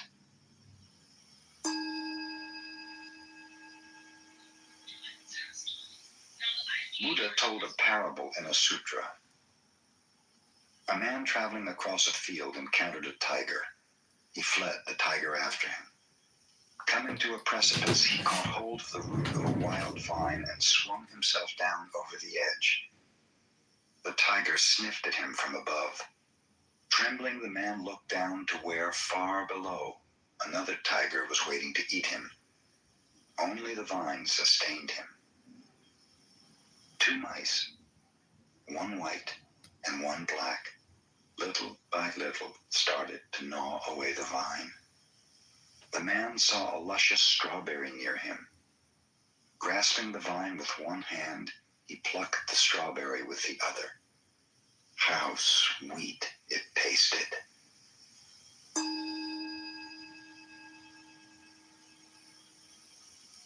When one goes to Obaku Temple in Kyoto, he sees carved over the gate the words, "The First Principle."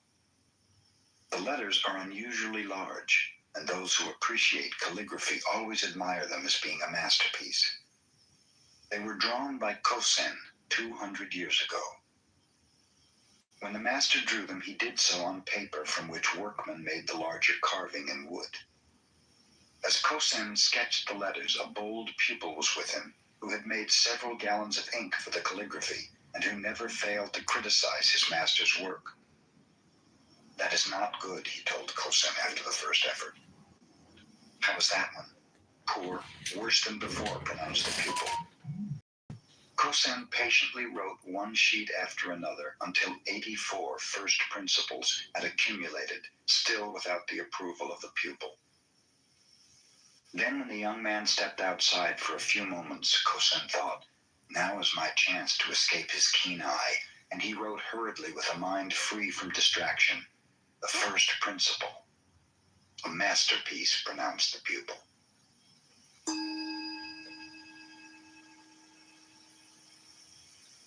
Jiun, a Shingon master, was a well-known Sanskrit scholar of the Tokugawa era. When he was young, he used to deliver lectures to his brother's students. His mother heard about this and wrote him a letter. Son, I do not think you became a devotee of the Buddha because you desired to turn into a walking dictionary for others. There is no end to information and commentation, glory and honor. I wish you would stop this lecture business. Shut yourself up in a little temple in a remote part of the mountain. Devote your time to meditation, and in this way, attain true realization.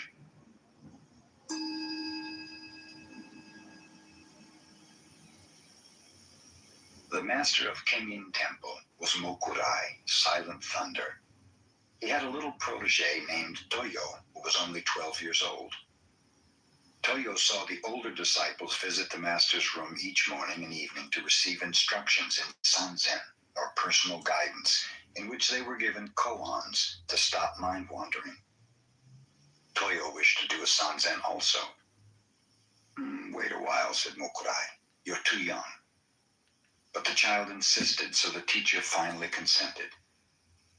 In the evening, little Toyo went at the proper time to the threshold of Mokurai's sanzen room. He struck the gong to announce his presence, bowed respectfully 3 times outside the door, and went to sit before the master in respectful silence. You can hear the sound of 2 hands when they clap together, said Mokurai. Now show me the sound of 1 hand. Toyo bowed and went to his room to consider this problem. From his window he could hear the music of the geishas. Ah, I have it, he proclaimed. The next evening, when his teacher asked him to illustrate the sound of 1 hand, Toyo began to play the music of the geishas. No, said Mokurai, that will never do. That is not the sound of 1 hand. You've not got it at all. Thinking that such music might interrupt, Toyo moved his abode to a quiet place. He meditated again. What can the sound of 1 hand be? He happened to hear some water dripping. I have it, imagined Toyo. When he next appeared before his teacher, Toyo imitated dripping water. What is that? Asked Mokurai. That is the sound of dripping water, but not the sound of 1 hand. Try again. In vain, Toyo meditated to hear the sound of 1 hand. He heard the sighing of the wind, but the sound was rejected. He heard the cry of an owl. This also was refused. The sound of 1 hand was not the locusts. For more than 10 times, Toyo visited Mokurai with different sounds. All were wrong. For almost a year, he pondered what the sound of 1 hand might be. At last, little Toyo entered true meditation and transcended all sounds. I could collect no more, he explained later, so I reached the soundless sound. Toyo had realized the sound of 1 hand.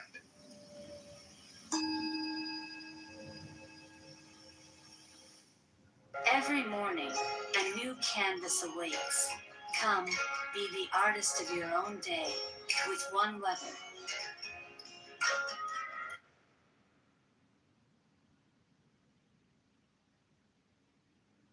This helps me pay for my bills. Sign up directly on the app. Choose your own hours. Get paid to deliver on your time. There are opportunities in over 7,000 cities. Keep 100% of your tips. Download the DoorDash driver app and get started today.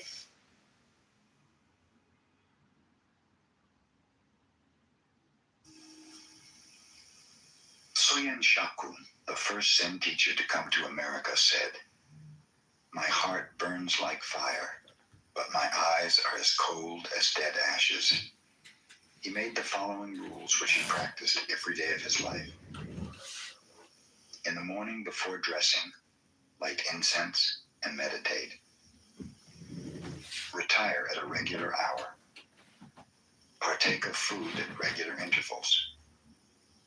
Eat with moderation and never to the point of satisfaction. Receive a guest with the same attitude you have when alone. When alone, maintain the same attitude you have in receiving guests. Watch what you say, and whatever you say, practice it. Do not regret the past. Look to the future. Have the fearless attitude of a hero and the loving heart of a child. Upon retiring, sleep as if you had entered your last sleep. Upon awakening, leave your bed behind you instantly, as if you had cast away a pair of old shoes.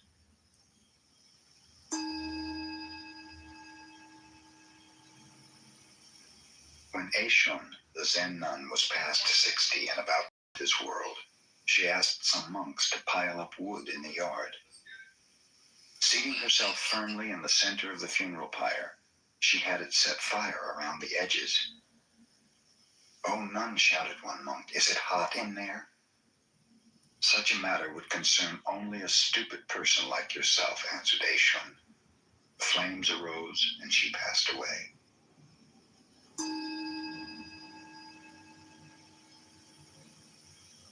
A farmer requested a Tendai priest to recite sutras for his wife who had died. After the recitation was over, the farmer asked, "Do you think my wife will gain merit from this?" "Not only your wife, but all sentient beings will benefit from the recitation of sutras," answered the priest. "If you say all sentient beings will benefit," said the farmer, "my wife may be very weak and others will take advantage of her, getting the benefit she should have. So please, recite sutras just for her." The priest explained that it was the desire of a Buddhist to offer blessings and wish merit for every living being. "That is a fine teaching," concluded the farmer, "but please make one exception. I have a neighbor who is rough and mean to me. Just exclude him from all those sentient beings."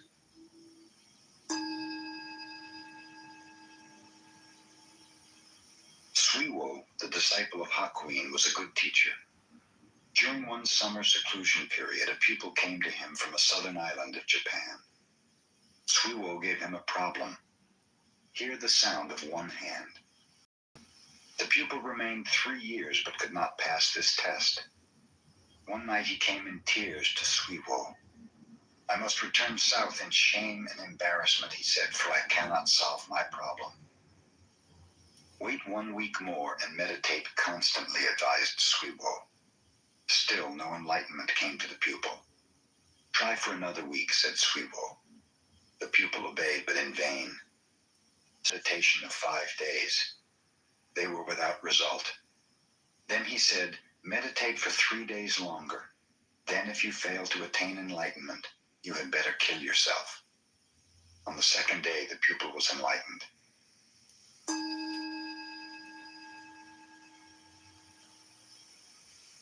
Provided he makes and wins an argument about Buddhism with those who live there, any wandering monk can remain in the Zen temple. If he is defeated, he has to move on. In a temple in the northern part of Japan, 2 brother monks were dwelling together. The elder one was learned, but the younger one was stupid and had but one eye. A wandering monk came and asked for lodging, properly challenging them to debate about the sublime teaching. The elder brother, tired that day from much studying, told the younger one to take his place. "Go and request the dialogue in silence," he cautioned. So the young monk and the stranger went to the shrine and sat down. Shortly afterwards, the traveler rose and went into the elder brother and said, "Your young brother is a wonderful fellow. He defeated me." "Relate the dialogue to me," said the elder one. "Well," explained the traveler, "first I held up one finger, representing Buddha. the enlightened one. Finding my place. So he held up 2 fingers, signifying Buddha and his teaching. I held up 3 fingers representing Buddha, his teaching, and his followers living the harmonious life. Then he shook his clenched fist in my face, indicating that all 3 come from one realization. Thus he won, and so I have no right to remain here. With this, the traveler left. Where's that fellow? Asked the younger one, running into his elder brother. I understand you won the debate. Won nothing, I'm going to beat him up. Tell me the subject of the debate, asked the elder one. Why, the minute he saw me, he held up 1 finger, insulting me by insinuating that I have only 1 eye. Since he was a stranger, I thought I would be polite to him, so I held up 2 fingers, congratulating him that he has 2 eyes. Then the impolite wretch held up 3 fingers, suggesting that between us we only have 3 eyes. So I got mad and started to punch him, but he ran out and that ended it.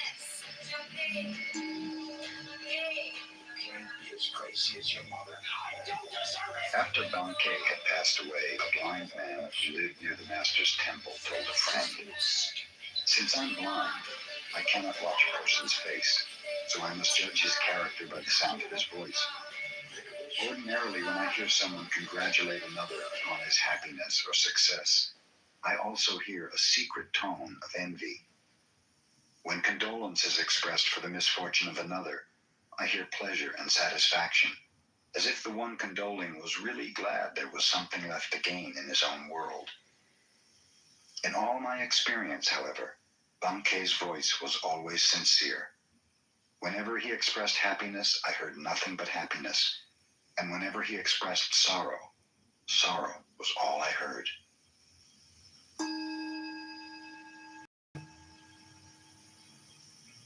Keichu, the great Zen teacher of the Meiji era, was the head of Tofuku, a cathedral in Kyoto. Governor of Kyoto. "I have no business with such a fellow," said Keichu to his attendant. "Tell him to get out of here." The attendant carried the card back with apologies. "That was my error," said the governor, and with a pencil he scratched out the words, "Governor of Kyoto." "Ask your teacher again." "Oh, is that Kitagaki?" exclaimed the teacher when he saw the card. "I want to see that fellow."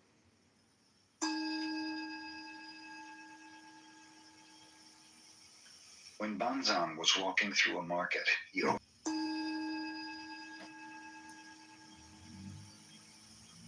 Mokusen Hiki was living in a temple in the province of Tamba. One of his adherents complained of the stinginess of his wife. Mokusen visited the adherent's wife and showed her his clenched fist before it, he asked. "Deformed," replied the woman. Then he opened his hand flat in her face and asked, "Suppose it were always like that, what then?" "Another kind of deformity," said the wife. "If you understand that much," finished Mokusen, "you are a good wife." Then he left. After his visit, this wife helped her husband to distribute as well as to save.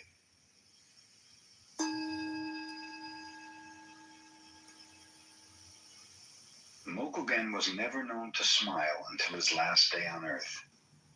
When his time came to pass away, he said to his faithful ones, "You have studied under me for more than 10 years. Show me your real interpretation of Zen. Whoever expresses this most clearly shall be my successor and receive my robe and bowl." Everyone watched Mokugen's severe face, but no one answered. Encho, a disciple who had been with his teacher for a long time, moved near the bedside. He pushed forward the medicine cup a few inches. This was his answer to the command. The teacher's face became even more severe. "Is that all you understand?" he asked. Encho reached out and moved the cup back again. A beautiful smile broke over the features of Mokugen. "You rascal," he told Encho. "You have worked with me 10 years and have not yet seen my whole body. Take the robe and bowl. They belong to you." They're more powerful. So more powerful in a way, you're talking the fact that they have money, finance, Hollywood, is that what you're? Yeah, they have more. Amazing. And how do you think they got that? think they got it because they are extremely connected. They're a transnational entity. This band was considered Unbelievable!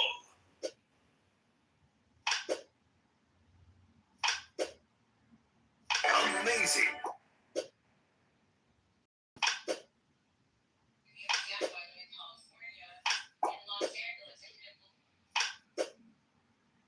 Unbelievable!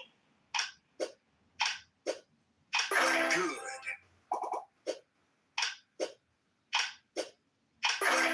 Amazing!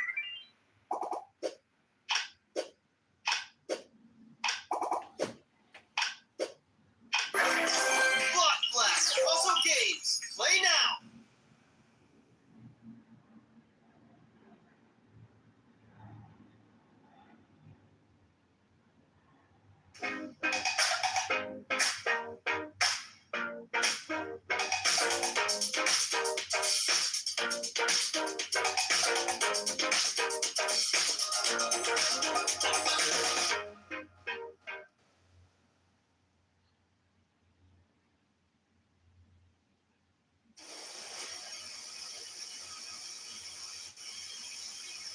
Just his apprenticeship had become a teacher.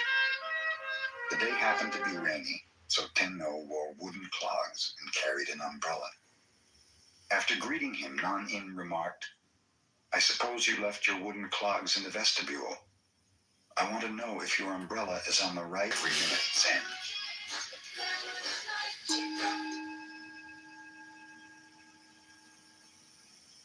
Subhuti was Buddha's disciple.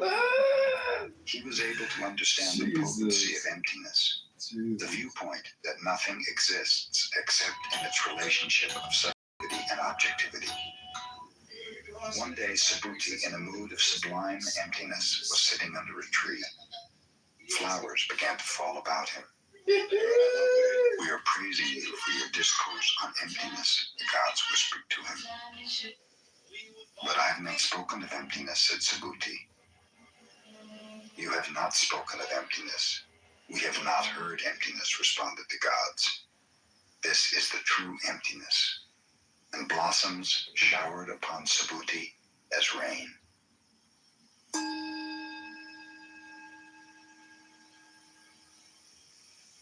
Gisho was ordained as a nun when she was 10 years old. She received training just as the little boys did. When she reached the age of 16, she traveled from one Zen master to another, studying with them all. She remained 3 years with Unzan, 6 years with Guke, but was unable to obtain a clear vision. At last, she went to the master Inzan. Inzan showed her no distinction at all on account of her sex. He scolded her like a thunderstorm. He cuffed her to awaken her inner nature. Gisho remained with Inzan 13 years, and then she found that which she was seeking. In her honor, Inzan wrote a poem. This nun studied 13 years under my guidance. In the evening, she considered the deepest koans. In the morning, she was wrapped in other koans. The Chinese nun Tetsuma surpassed all before her, and since Mujaku, none has been so genuine as this Gisho. Yet there are many more gates for her to pass through. She should receive still more blows from my iron fist. After Gisho was enlightened, she went to the province of Banshu, started her own Zen temple, and taught 200 other nuns until she passed away one year in the month of August.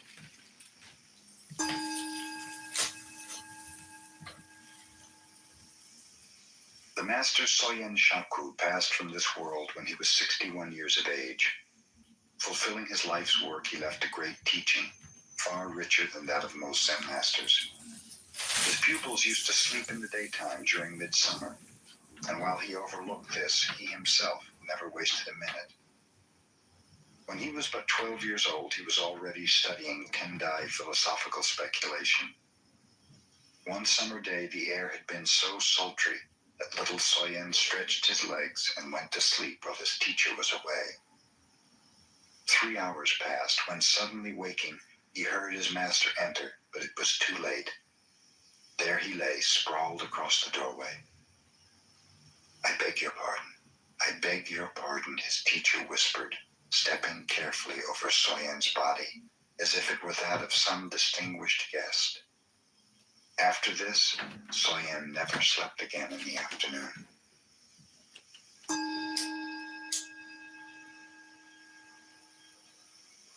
Our schoolmaster used to take a nap every afternoon, related a disciple of Soyen Shaku. We children asked him why he did it, and he told us, "I go to dreamland to meet the old sages just as Confucius did." When Confucius slept, he would dream of ancient sages and later tell his followers about them. It was extremely hot one day, so some of us took a nap. Our schoolmaster scolded us. "We went to dreamland to meet the ancient sages, the same as Confucius did," we explained. "What was the message from those sages?" our schoolmaster demanded. One of us replied, "We went to dreamland and met the sages and asked them if our schoolmaster came there every afternoon, but they said they had never seen any such fellow."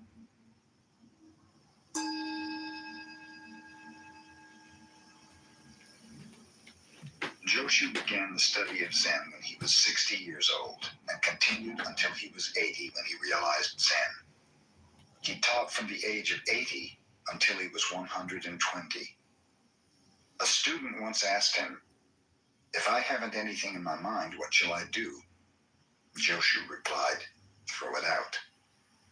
"But if I haven't anything, how can I throw it out?" continued the questioner. "Well," said Joshu, "then carry it out."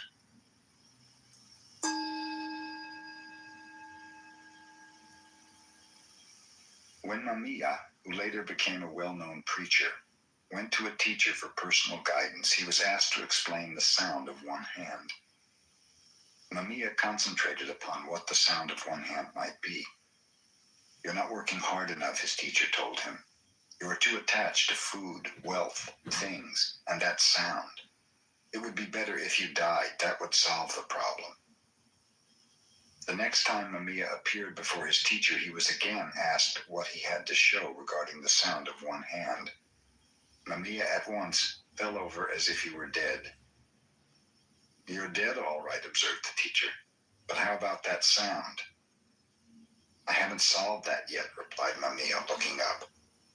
"Dead men do not speak," said the teacher. "Get out."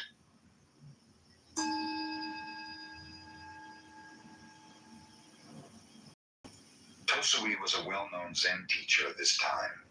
He had lived in several temples and taught in various provinces. The last temple he visited accumulated so many adherents that Tosui told them he was going to quit the lecture business entirely. He advised them to disperse and to go wherever they desired. After that, no one could find any trace of him. 3 years later, one of his disciples discovered him living with some beggars under a bridge in Kyoto. He at once implored Tosui to teach him. "If you can do as I do for even a couple of days, I might," Tosui replied. So the former disciple dressed as a beggar and spent a day with Tosui. The following day, they returned to their shelter under the bridge. Tosui slept soundly the remainder of the night, but the disciple could not sleep. When morning, a single bite of it. "I've said you could not do as I," concluded Tosui. "Get out of here and do not bother me again."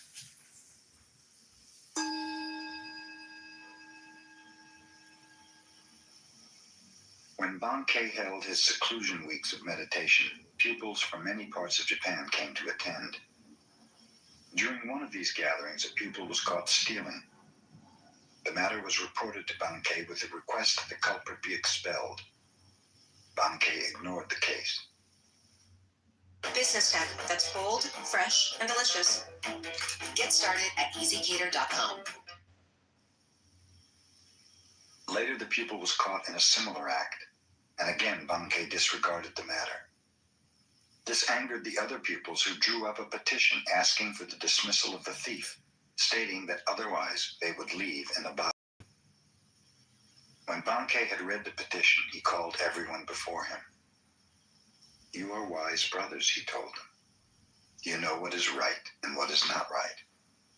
You may go somewhere else to study if you wish, but this poor brother does not even know right from wrong. Who will teach him if I do not? I'm going to keep him here, even if all the rest of you leave.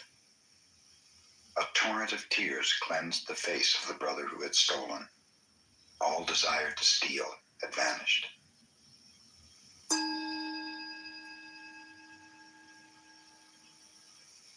During the Kamakura period, Shinkan studied Tendai 6 years and then studied Zen 7 years. Then he went to China and contemplated Zen for 13 years more. When he returned to Japan, many desired to interview him and asked obscure questions. But when Shinkan received visitors, which was infrequently, he seldom answered their questions. One day, a 50-year-old student of enlightenment said to Shinkan, I have studied the Tendai school of thought since I was a little boy, but one thing in it I cannot understand. Tendai claims that even the grass and trees will become enlightened. To me, this seems very strange. Of what use is it to discuss how grass and trees become enlightened? Asked Shinkan. The question is how you yourself can become so. Did you ever consider that? I never thought of it in that way, marveled the old man. Then go home and think it over, finished Shinkan.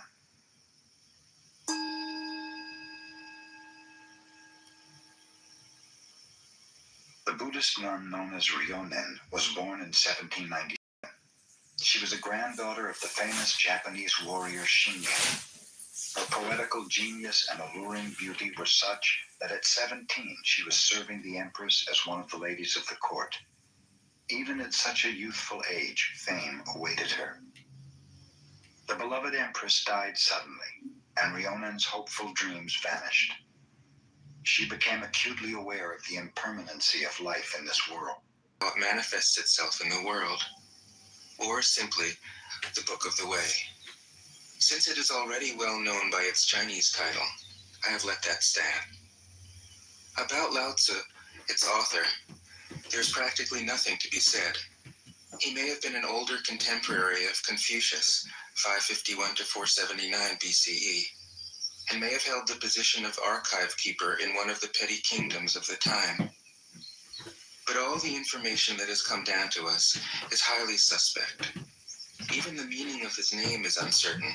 The most likely interpretations, the old master, or more picturesquely, the old boy. Like an Iroquois woodsman, he left no traces. All he left us is his book, the classic manual on the art of living, written in a style of gem-like lucidity, radiant with humor and grace, and large-heartedness and deep wisdom, one of the wonders of the world. People usually think of Lao Tzu as a hermit, a dropout from society, dwelling serenely in some mountain hut, unvisited except perhaps by the occasional traveler arriving from a 60s joke to ask, what is the meaning of life? But it's clear from his teachings that he deeply cared about society, if society means the welfare of one's fellow human beings. His book is, among other things, a treatise on the art of government, whether of a country or of a child. The misperception may arise from his insistence on wei wu wei, literally doing, not doing, which has been seen as passivity. Nothing could be further from the truth. A good athlete can enter a state of body awareness in which the right stroke or the right movement happens by itself, effortlessly, without any interference of the conscious will. This is a paradigm for non-action, the purest and most effective form of action. The game plays the game. The poem writes the poem. We can't tell the dancer from the dance. Less and less do you need to force things, until finally you arrive at non-action. When nothing is done, nothing is left undone. Nothing is done because the doer has wholeheartedly vanished into the deed. The fuel has been completely transformed into flame. This nothing is in fact everything.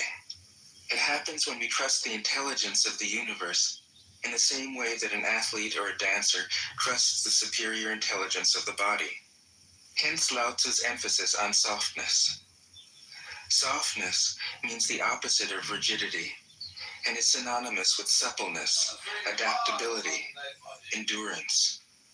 Anyone who has seen a Tai Chi or Aikido master doing, not doing, will know how powerful this softness is. Lao Tzu's central figure is a man or woman whose life is in perfect harmony with the way things are. This is not an idea, it is a reality. I have seen it. The master has mastered nature, not in the sense of conquering it, but of becoming it. In surrendering to the Tao, in giving up all concepts, judgments, and desires, her mind has grown naturally compassionate. She finds, deep in her own experience, the central truths of the art of living, which are paradoxical only on the surface, that the more truly solitary we are, the more compassionate we can be. The more we let go of what we love, the more present our love becomes. The clearer our insight into what is beyond good and evil, the more we can embody the good. Until finally she is able to say, in all humility, I am the Tao, the truth, the life. The teaching of the Tao Te Ching is moral in the deepest sense, unencumbered by any concept of sin.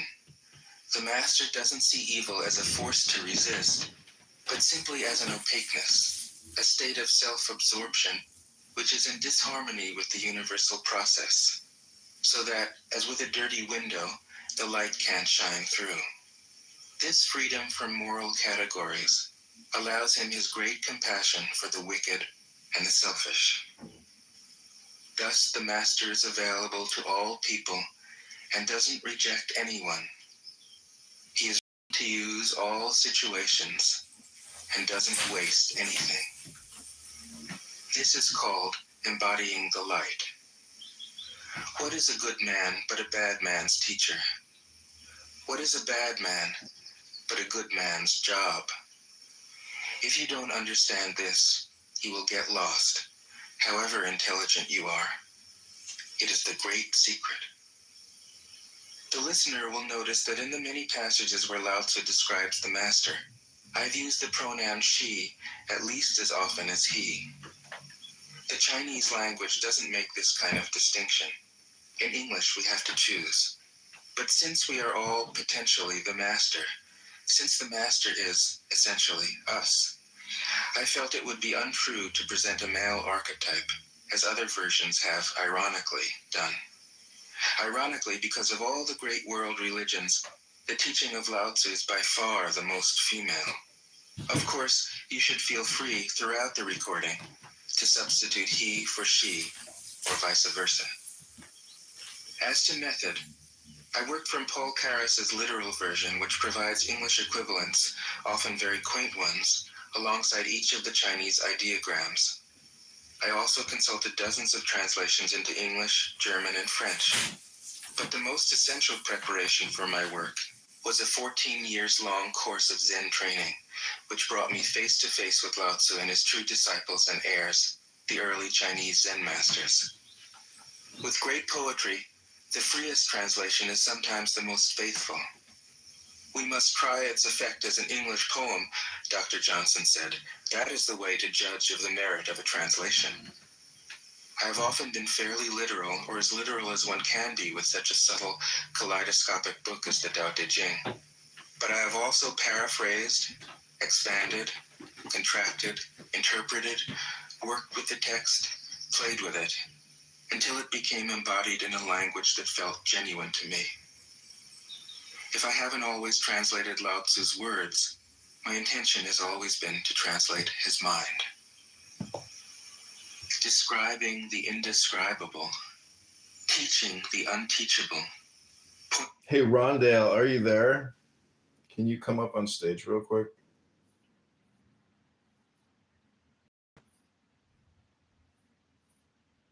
Rondale, are you there? Oh, Rondale left us. Okay.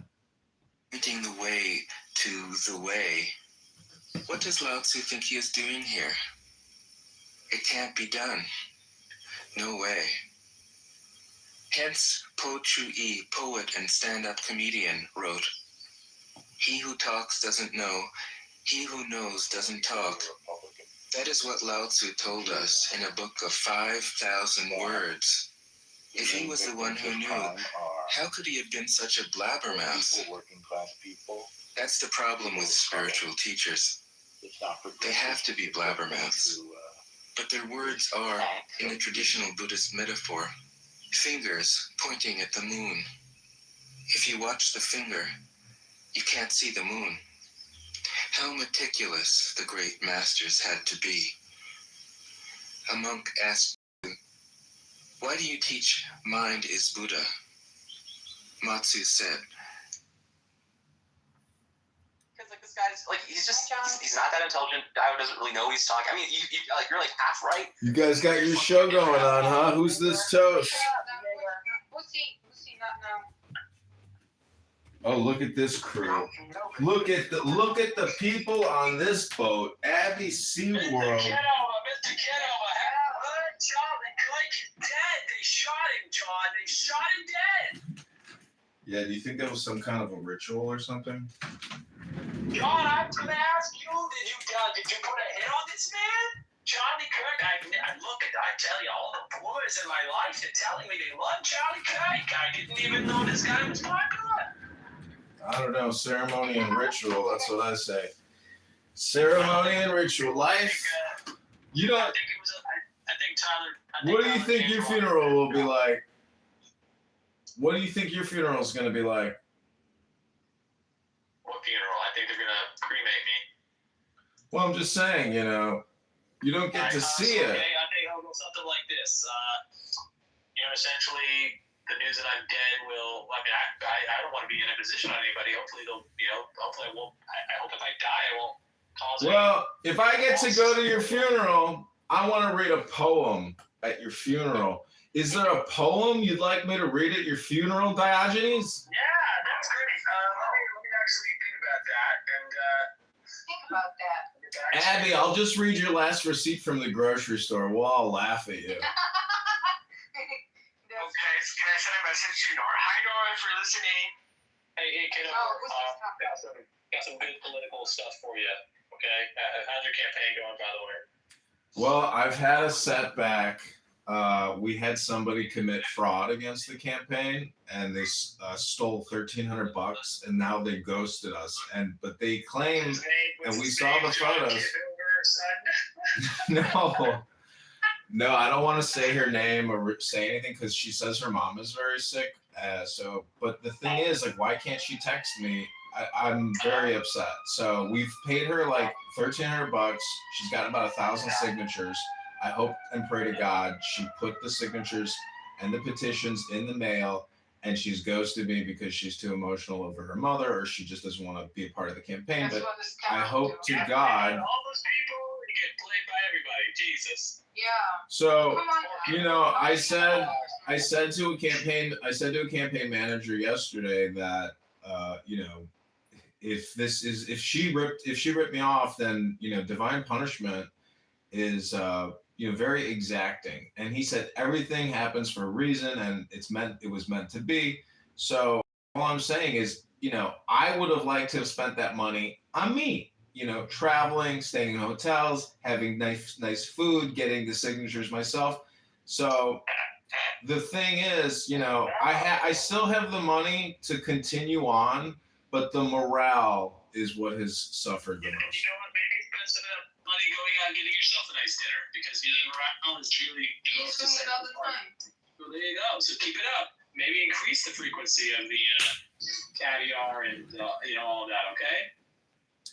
No, that's not what I'm saying. I'm just saying that, you know, in politics, the thing is, really the truth is, if you want something done right, you do it yourself. And if you don't know how to do it, you have to. Assassinations.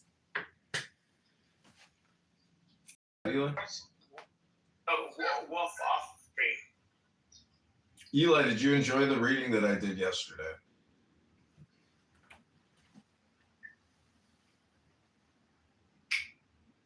Can you hear me? Yeah, asked you a question. You didn't answer. What was the question? I was reading a book yesterday to Eli because he wanted to create a room about brain rot. And I said, well, let me help, add to the brain rot deficiency and add some information. And so he listened, but then he started talking, and then I just hung up the phone.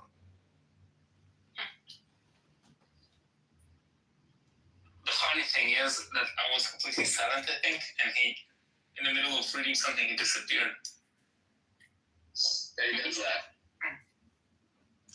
Why are people coming in and out? Is this thing glitching or something? No. No, people are cowards and they can't get their dopamine filled the way they want it. So they pop in, they pop out. They have no purpose, no goal, no real information to share. Is that you? No, I think there's a glitch going on. So what was the question, Diagens? I'm asking about Charlie Kirk's death. Yeah, what about it, John? I don't have anything to add other than, You dumbass. there are two words you can't say in society, polite society. It's the enough or NF word or FN words. F word, N word, N word, F word. Okay. So all I'm trying to say is the individual who shot Charlie Kirk most definitely was a lot like Obama. And Obama is a super F word and a super N word.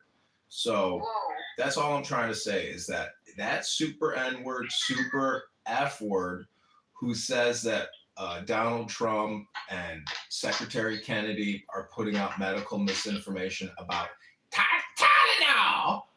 All I'm trying to say is that he is a super F word and a super N word, and the individual who killed Charlie Kirk is definitely a super F word. Trump does. Okay. Thank you so much for that contribution to everything. And if you are a pregnant female, Buttercup, even though I know you ass probably can't even get pregnant because you're triple vax, all I'm trying to say, Buttercup, is if you pregnant and you haven't created a TikTok or an Instagram reel yet of you taking Tylenol, you should consider it. Tell him maybe behave like a ham. I'm just saying, ladies, taking Tylenol with a fake, put a pillow in your stomach or something. Put a pillow in your stomach, shoot a and say, I'm taking Tylenol. Yeah, we don't tell him he's on Adderall. Are you going to show your new findings? What was that? Yeah, Kitover knows the truth. He must have understood it as soon as he saw that. Think about what you think. Think about that. Think about yourself thinking about that. Did you know that Charlie Kirk's children aren't his, John?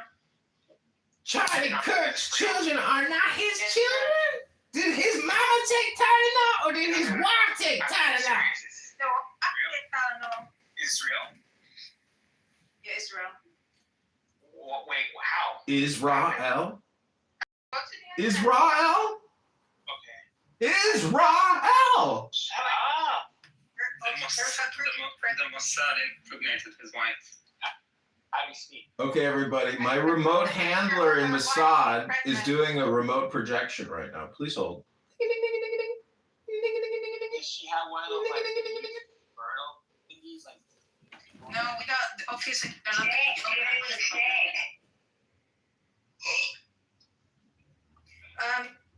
Yeah, can you find me a picture of Erika Kirk being pregnant on the internet? I'll do it right now. Okay, thank you. It's all just a show. It's theater. In fact, it's the new motion picture of the 2025. How is The your motion picture event you've been waiting for.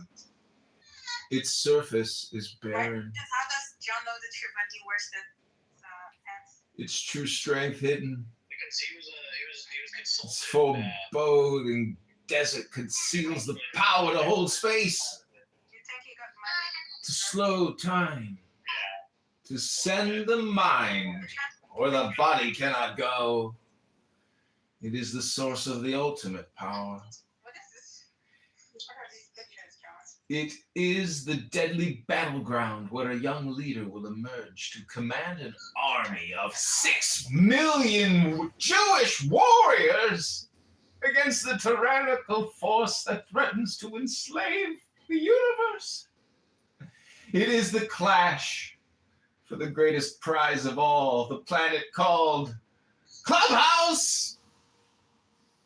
Dune, a world beyond your experience, beyond your imagination. The planet called Dune.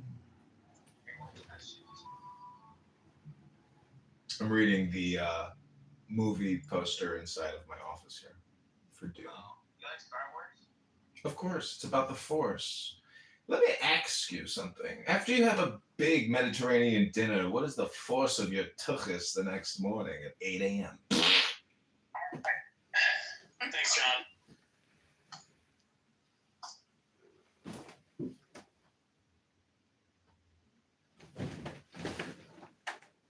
To stop a baby from crying. The monk said, when the crying has stopped, what then? Matsu said, then I teach, not mind, not Buddha. So now you just connect with nature. The monk said, how about someone who isn't attached to either?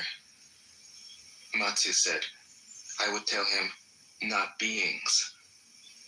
The monk said, and what if you met a man unattached to all things? What would you tell him? Matsu said, I would just let him experience the great Tao. In fact, the truth is right before our eyes, right under our noses. So simple that every child understands it. And yet, as Bankei said, the farther you enter into it, the deeper it is. Where is the way to the way? What a question. Still, for complicated minds, drastic measures are needed. Lao Tzu's book was written as a response out of grandmotherly kindness. According to the oldest biography, Lao Tzu lived for a long time in the country of Chu, but seeing its decline, he departed. When he reached the frontier, the guard said, since you were going away, sir, could you write a book to teach me the art of living? Thereupon, Lao Tzu wrote his book about the Tao and departed. This is legend, but it is an accurate description of the way in which true teaching happens. He who knows doesn't talk, but words are no hindrance for him. He uses them as he would use gardening tools. When someone asks, he answers.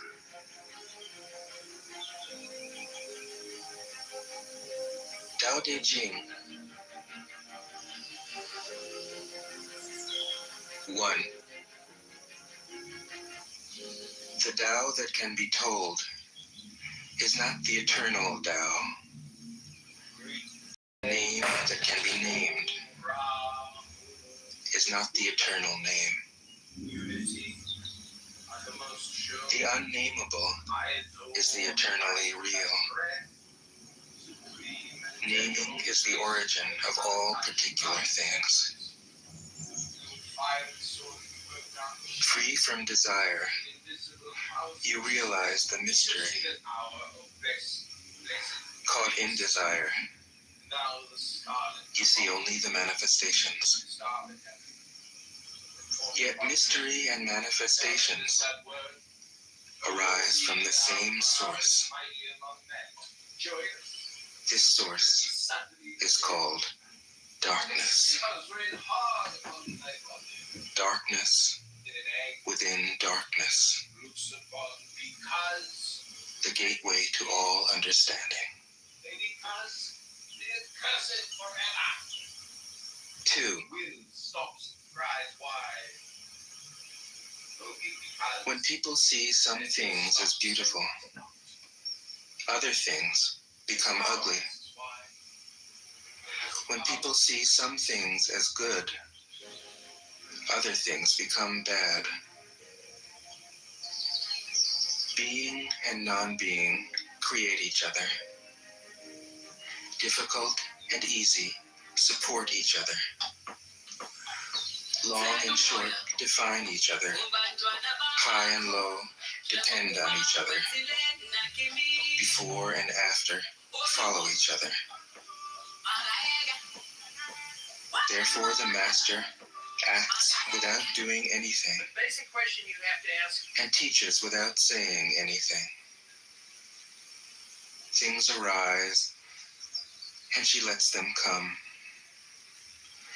Things disappear, and she lets them go.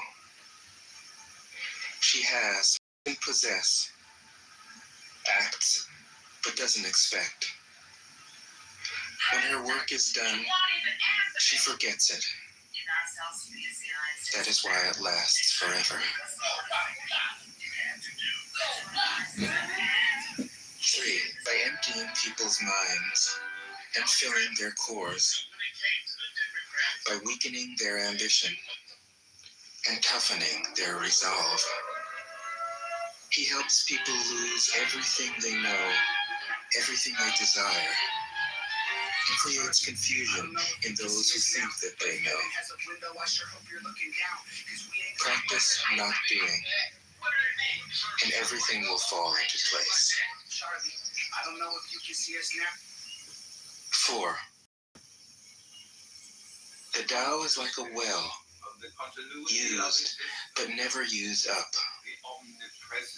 It is like the eternal void, filled with infinite possibilities. It is hidden but always present. I don't know who gave birth to it. It is older than God.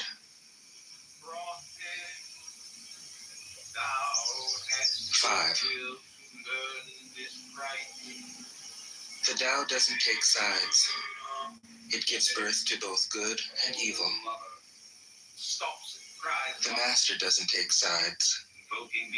She welcomes both saints and sinners. The Tao is like a bellows. It is empty, yet infinitely capable. The more you use it, the more it produces. The more you talk of it, the less you understand. Hold on to the center. 6. The Tao is called the Great Mother. Empty, yet inexhaustible. It gives birth to infinite worlds. It is always present within you. You can use it any way you want. 7. The Tao is infinite, eternal. Why is it eternal? It was never born, thus it can never die. Why is it infinite? It has no desires for itself, thus it is present for all beings. The Master stays behind. That is why she is ahead. She is detached from all things. That is why she is one with them. Because she has let go of herself, she is perfectly fulfilled. 8. The Supreme Good is like water, which nourishes all things without trying to. It is content with the low places that people disdain. Thus, it is like the Tao. Indwelling, live close to the ground. Be fair and generous. In governing, don't try to control. In work, do what you enjoy. In family life,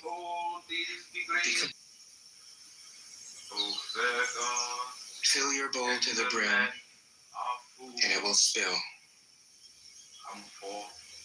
Keep sharpening your knife, and it will blunt. Take your fill of love. Chase after money got people's approval, and you will be their prisoner. See your joy. Do your work, then step back. The only path to serenity. 10. Can you coax your mind from its wandering and keep to the original oneness? Can you let your body become supple as a newborn child's? Can you cleanse your inner vision until you see nothing but the light? Can you love people and lead them without imposing your will? Can you deal with the most vital matters by letting events take their course? Can you step back from your own mind and thus understand all things? Giving birth and nourishing. Having without possessing. Acting with no expectations. Leading and not trying to control. This is the supreme virtue.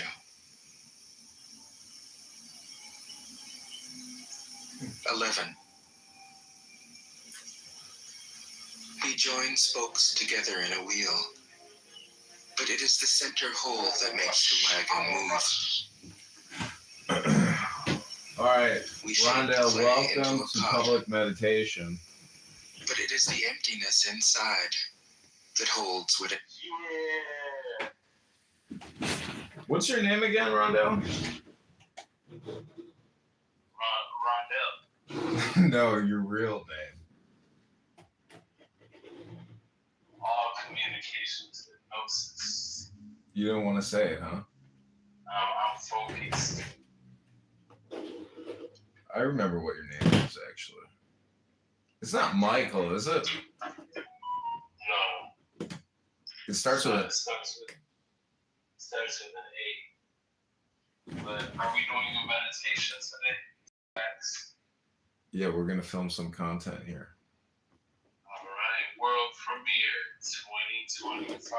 Let's go.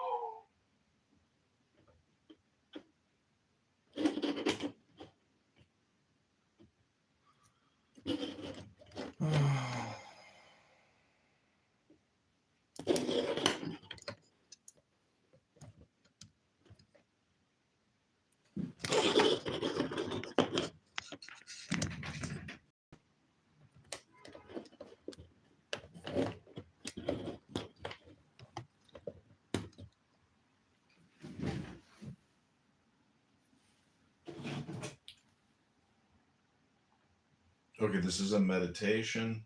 So take the deepest breath of the day. Hold it for 10 seconds.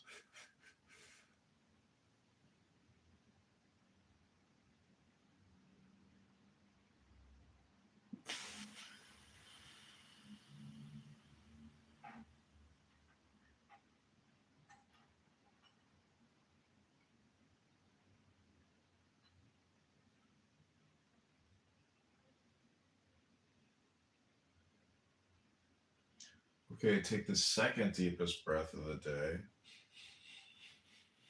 Hold it for 10.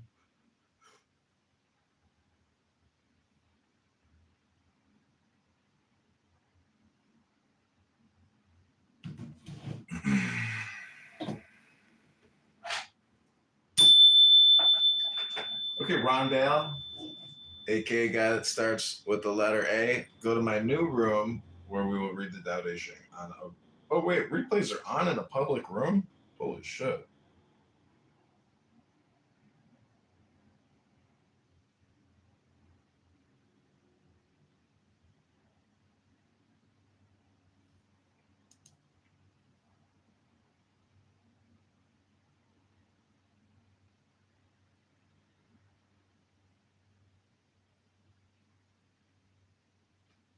Do you have 60 seconds for Tanya?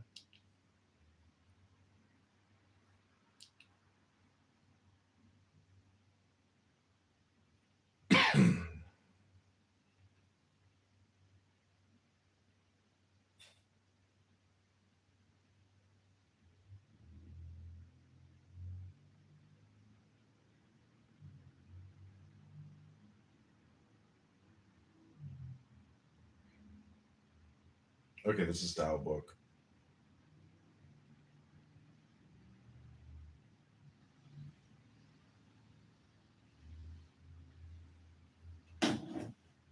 Okay, this is Meditation by John.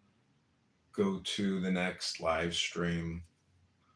We're going to read the Tao for about 30 minutes to an hour, and we're going to create a bunch of clips here on YouTube.